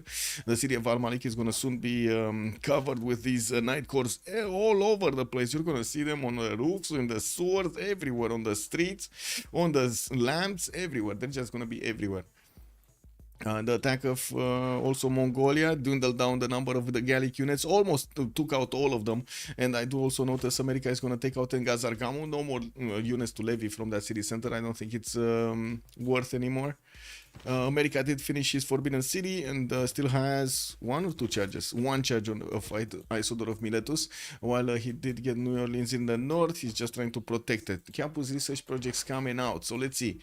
Who did manage to get? Portugal got Newton. America got Ibn Khaldun. Okay. Sure.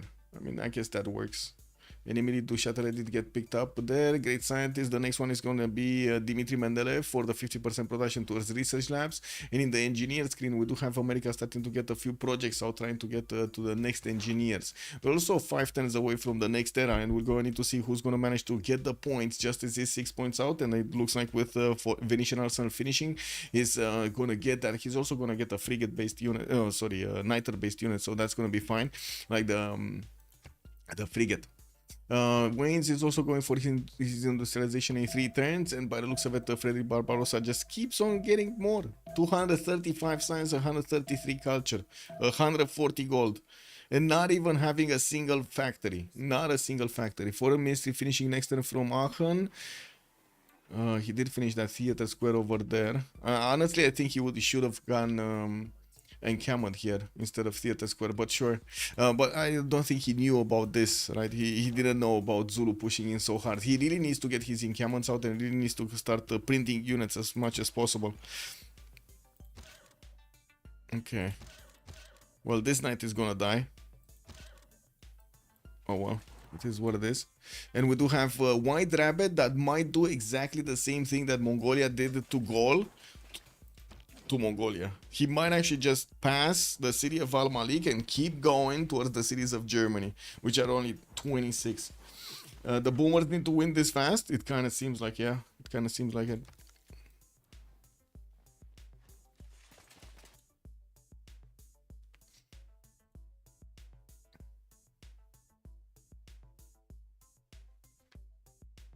Yeah, that's a dead night. It is what it is. Okay, seems like Hungary did manage to successfully push back Zulu, or at least withstand the attack. We do have him going normal age. Forky Knight is also going normal age. Justice is going to try to get his golden, and Frederick Barbarossa is 7 points off from actually getting his heroic age, if he does manage to get it. I still don't think he actually got a boat, so at least he does have that ability, but now he's going to need to build a caravel significantly more strong, more expensive to actually build, either in the gold, with the gold, or with the production. With all of the factories coming in, going to need to also get coal power plants. He does have nationalism coming up in 3 turns for the core ability, and did manage to upgrade the knight. Okay, well, 6 points off now. He didn't have a single sword, so he had horses but didn't have swordsman. Interesting. And of course he has the boat. I would actually expect Hungary to send a few units to help out his next door neighbor here, Mongolia, because it does seem like he's gonna need a lot of help here. We do have more Kesheks joining up, another 4 that got built, and well, that will definitely help him put the damage on the knights. Not so much on the impies, unfortunately. The impies with the anti-cav units are slowing down the Kesheks. More Knight Corps, more units coming in from Zulu. University is finishing. White Rabbit is 3 turns metal casting, 9 turns from nationalism, while Fabian is also 4 turns metal casting. I do see he's struggling, finding it very hard to actually get out of the situation he found himself in earlier. Did manage to get St. James of St. George as an engineer, could not manage to get his other series out. I think he should have actually immediately got another 2 series towards the north as these units were passing, but I guess he had other priorities there, especially after he closed the choke with Matterhorn and he knew 100% there are no more reinforcements. I think he should have really, how to say, gotten those expands. Just my opinion, though. Oh, wait, what? Wait. So we got it now that somehow got through? How did this Sea Dog did not see it?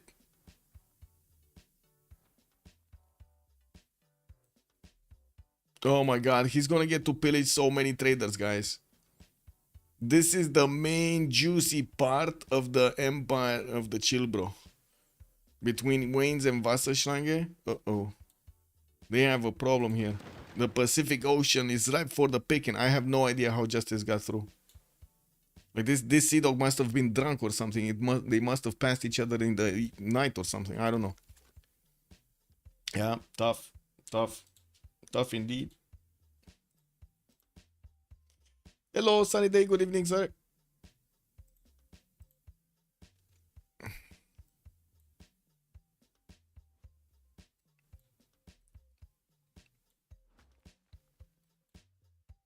Okay, more Muskins coming in. Nah, it does seem like even like this, Zulu is not gonna get to punch through properly or quick enough. And we do have Germany getting a lot of his horses that were trying to get to Mexico City starting to move into the borders of Mongolia. He should be able to get quite quickly to his technologies, getting printing next turn, nationalism in 2, finishing his factories, and boom, 523 points of production, because you know that's how Paul rolls. And again, I gotta point out, normal age, not even pen, brush, and voice, 271 science, 168 culture, 500 points of production. Industrial Zone Logistic Projects, Marcina, no, he already has enough points there. Merchant Screen, Jacob Fugger is the next one. He did manage to recruit Marco Polo for the extra trade out capacity and a free trader. While I do see 2 more generals got picked up by Zulu, Gustavus Adolphus and Amina. Zudugan for the 3 envoys of the city state was picked up by Hungary. Actually, that's very valuable. I don't know where he's gonna use it, but that's very valuable.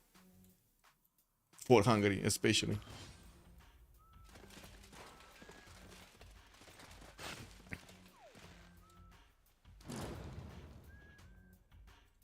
And Zargamu was defeated. That was the city-state that slowed down America here. And I gotta say, Wasserschlange still did not get that much science, 170 and 124. Even though he does have an extra card to use, I think he might have actually switched governments here to monarchy, and of course doesn't have a diplo. We do have him also with some frigates coming out from Los Angeles, and this was one of the questions. How many boats are gonna get out from Portugal? Starting to 1/3 now. 1, 2, 3 that I can see are already out. Well, 4 and 5 actually. These guys are I don't know what happened to these guys, to be honest. Why are they damaged? And we do need to see this. I think 2 traders just got taken. Where is the gold? Justice is on 600 700 gold, and he can keep on going to the south. Yeah, there are 2 Sea Dogs following him, but who cares, right? He's just gonna keep on taking these out. He can two-shot the Sea Dogs, like that shouldn't be a problem. I think it's still more valuable to actually get the traders rather than the Sea Dogs, no? And the gold pattern is definitely gonna go down on the side of Chilbro. We do have Waynes on 128. Wasserschlange is on 121 right now, while Justice is 200 of his own, and we do have also Paul on 175. It's cooked. Yeah. Wait, it's my first time seeing this map. Is it only on CPL recent? Usually the Pangea East versus West is in the CPL Premier League, yes. We don't get to see all of the games from the CPL Premier League, unfortunately, just time constraints. And yeah, I guess that's kind of it. It took quite a bit of time to actually fix it.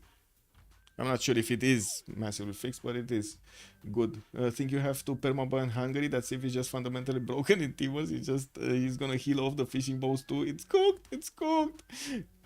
Eleanor gridded so hard, didn't even build one galley. I know, right? Wayne's just tried to catch up. I mean, he might have not had the opportunity to do anything else, because even gridding this out, he's not keeping up with Joe the Third, nor is he keeping up with Frederick Barbarossa. And of course, I don't think anybody is going to keep up with Frederick Barbarossa in the long term. This is a beautiful setup, even though it's not ideal, it's quite good anyway. So with his coal power plants coming in and getting those extra adjacency points, check this out. 600 points of production, guys. Turn 74, 600 points of production. Only one or two? No, just one single coal power plant. Just one single coal power plant. Another 1-2 factories are coming in next turn. We do have another coal power plant coming in next turn, and then more factories and more coal power plants afterwards. That's just gonna be like, I'm telling you, 700, 800 production is gonna come out in the next few turns. And it doesn't seem like Zulu can push through Mongolia. We do have the units of Germany following the defense of Kokekota, and Gazargamu does have a lot of units, but they're very, very far away from an opponent. And Portugal did go for the traders. Yeah, he got another trader. He's on 1100 gold right now. What is it? He's starting to get ironclads out to 110, and I do see he did upgrade at least 1, 2. These guys do move 7 movement speeds, while the frigates are only 6, so they're gonna catch up slowly. They are going towards Los Angeles, and that city is gonna be taken out quite quickly, swiftly, by the frigate attacks from the ranged, and of course he can upgrade all of these other nows in the borders of Los Angeles. It's gonna be quite a question if Eleanor is gonna get the same technology. If not, he might actually lose his cities over here, especially since he's still not building boats. So he has a boat, you know, a wild now that is attacking into all of his the traders here. He's also gonna lose the harbor, I'm pretty sure, both of these styles. And I do want to mention Wayne's is in a free inquiry golden age, and he's 1 turn away from losing that free inquiry golden age. He's gonna realize that Paul does not have a free inquiry. Well, I guess he already knows about that. Justice is not gonna have his free inquiry golden age either. 300 points of production versus 263. Venetian Arsenal did finish, so the extra production on all of these boats is allowing him to get to 110 those ironclads. Navigation schools also coming out. And Zulu cannot do anything. Cannot do anything against Hungary, or at least not yet, and cannot do anything against the Mongolia. Gaul is kind of dead in the water over here. I'm not sure exactly how he's not catching up. Fabian is 70 science, 70 culture. Not gonna get the next golden age. Paul did manage to get into his heroic area. Justice did. Wayne's normal age. He couldn't get the golden. Oh, more economic damage. Okay, so it looks like Wayne's did manage to save that harbor, and this trader is just not going to be taken out. Okay, this now is dead. I don't think he can do anything with it. The trader is moving off, away from him. And I'm finding it surprising that he chose to go towards Bristol to catch those traders instead of going southwest. But I guess it is what it is. There's no fleet on the coast to actually stop what's coming from Portugal. Germany, 628 points of production. Spies coming around, more coal power plants, and I do see Imhotep is still not getting a job to do that. Jacob Fugger just got picked up, and let's actually see what did happen over here. John Spilsbury get the next one. This would be quite valuable. We also have Gustav Eiffel in the engineer screen, and I'm pretty sure Germany does want it. It's 535 points, and that's gonna take quite a bit of time.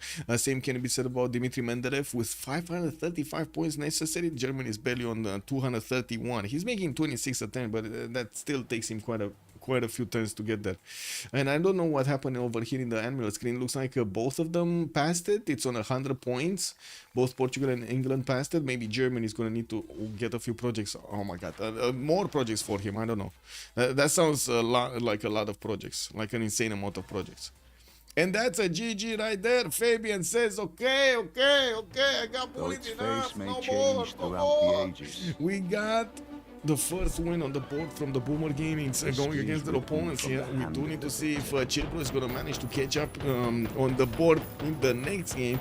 I'm not sure when it will be, but I'm pretty sure it will be soon. We did have actually Mongolia managing to go so far into his opponent's territory, getting into the Simmer line with his Kesheks and Knights. We also had Zulu trying to trade the punches with Hungary. Hungary just holding strong over there, even levying units from his backline, his opponent's backline cities to do something. some damage. Let me actually put up my headphones and get into the post-game chat and see if we do get some opinions over here about their setup. I'm actually quite... I played fucking. Good evening. GG, well played. Come on, we were so fucking scuffed on space and we had one Yes. continent. It was so bad.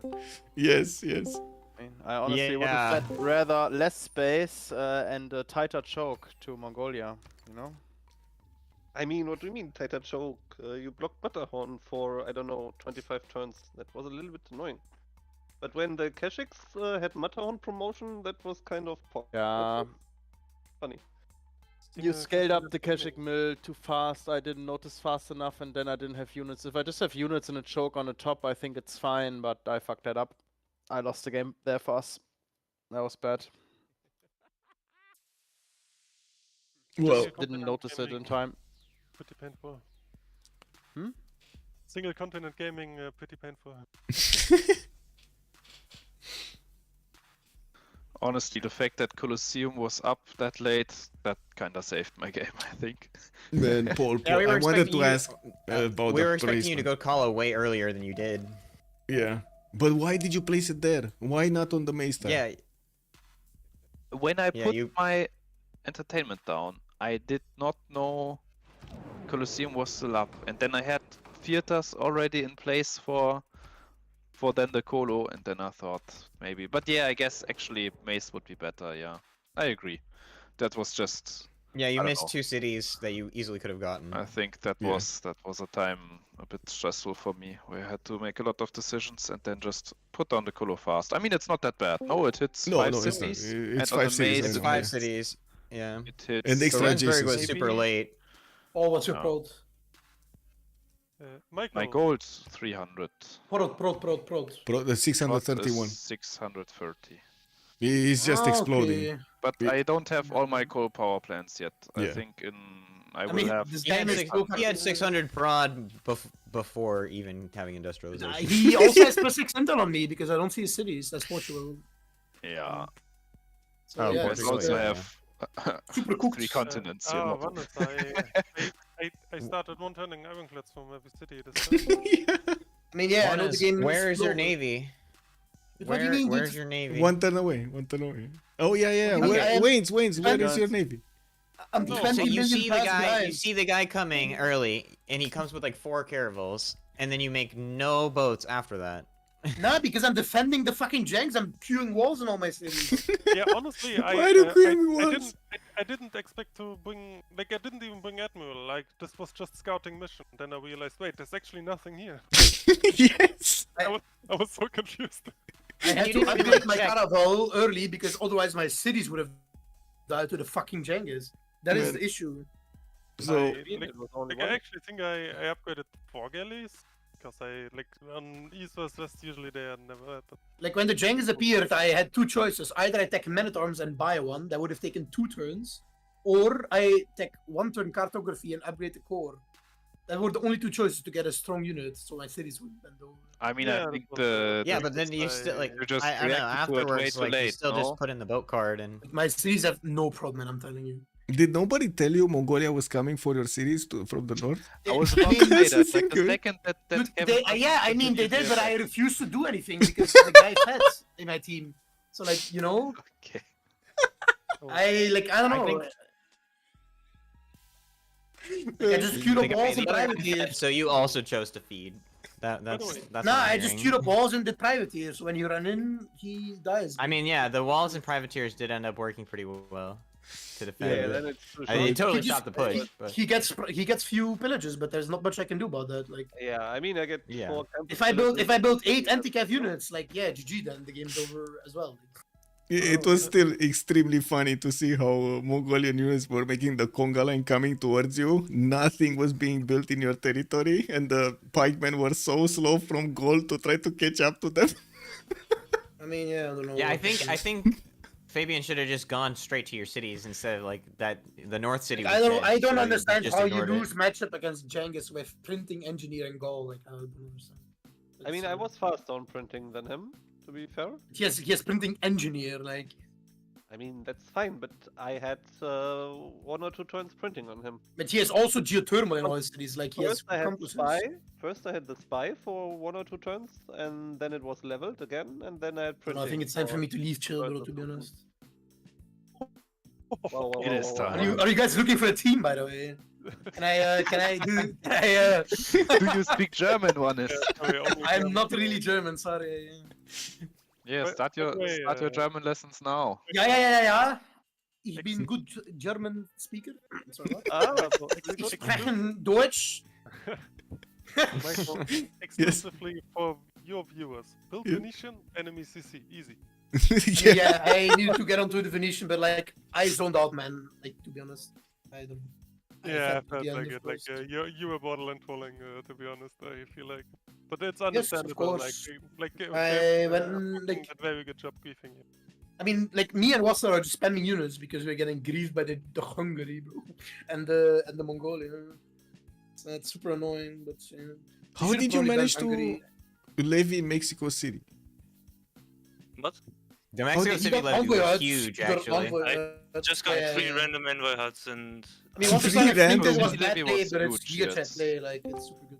Oh you my guys god. got to see stuff that was. Because we full reveal Germany, like we don't see all the cities yet, but we can do it with IZ project and commercial project. Yeah, but 2 turns later we reveal Johannesburg.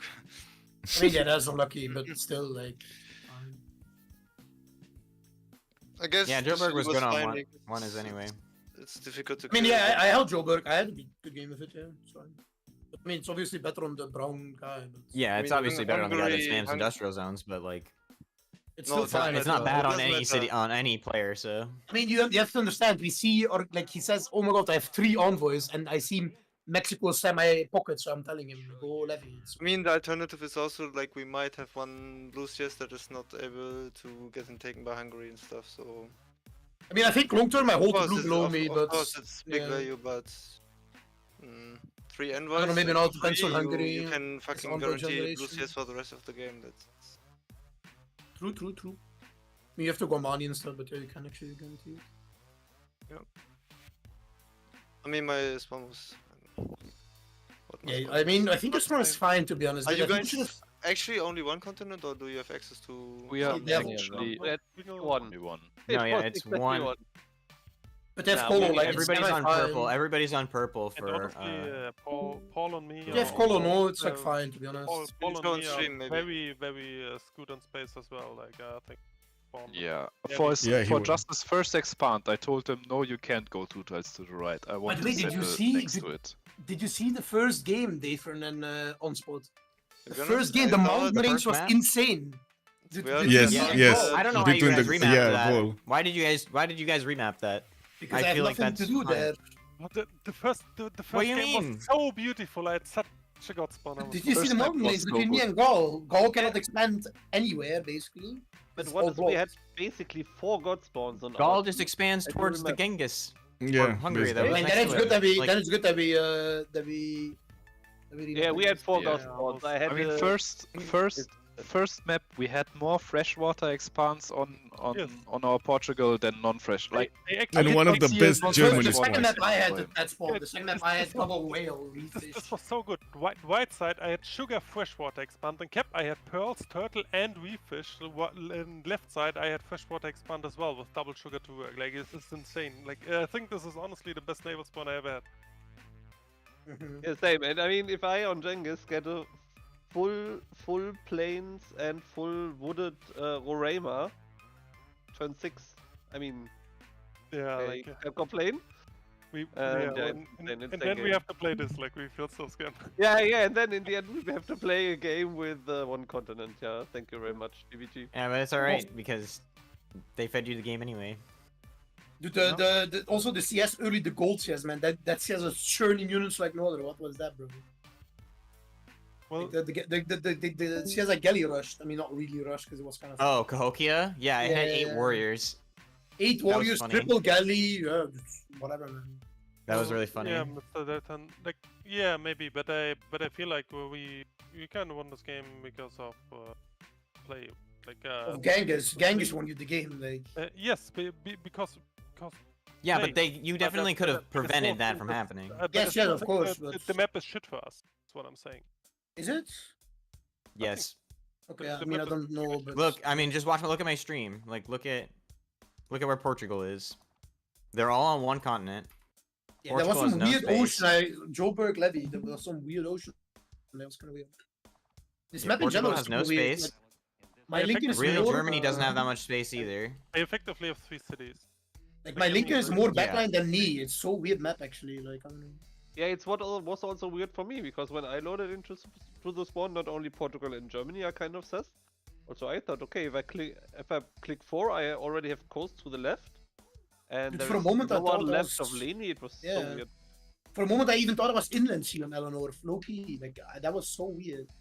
I kind of was, actually, almost. Like, that was, like, maybe 5 more times. No, yeah, you have this, like, weird, like, Yeah. bay. I mean, it could have been Thank you inland for the sea, like, cast, guys. sometimes it happens. Have a good evening. GG, well played. Waiting for the second game. Bro. Bye-bye, bro. Bye. And there we have it. We heard a little bit from the post-game chat. I do want to stop it right here. I do want to get something to eat. And of course, we're going to see each other in the next one. Not sure what game we're going to have tomorrow. We're going to need to look at CFR Squadrons and maybe we do get the second game. I don't know. From this series. We just saw Boomer Gaming managing to get a knock one on the board. Definitely will need to see Chill Bro coming back. Have a great evening, everybody. Thank you so much for the follows. Much appreciated also for the ongoing support with the subs over there. And of course, watching the streams. Bye, bye, bye.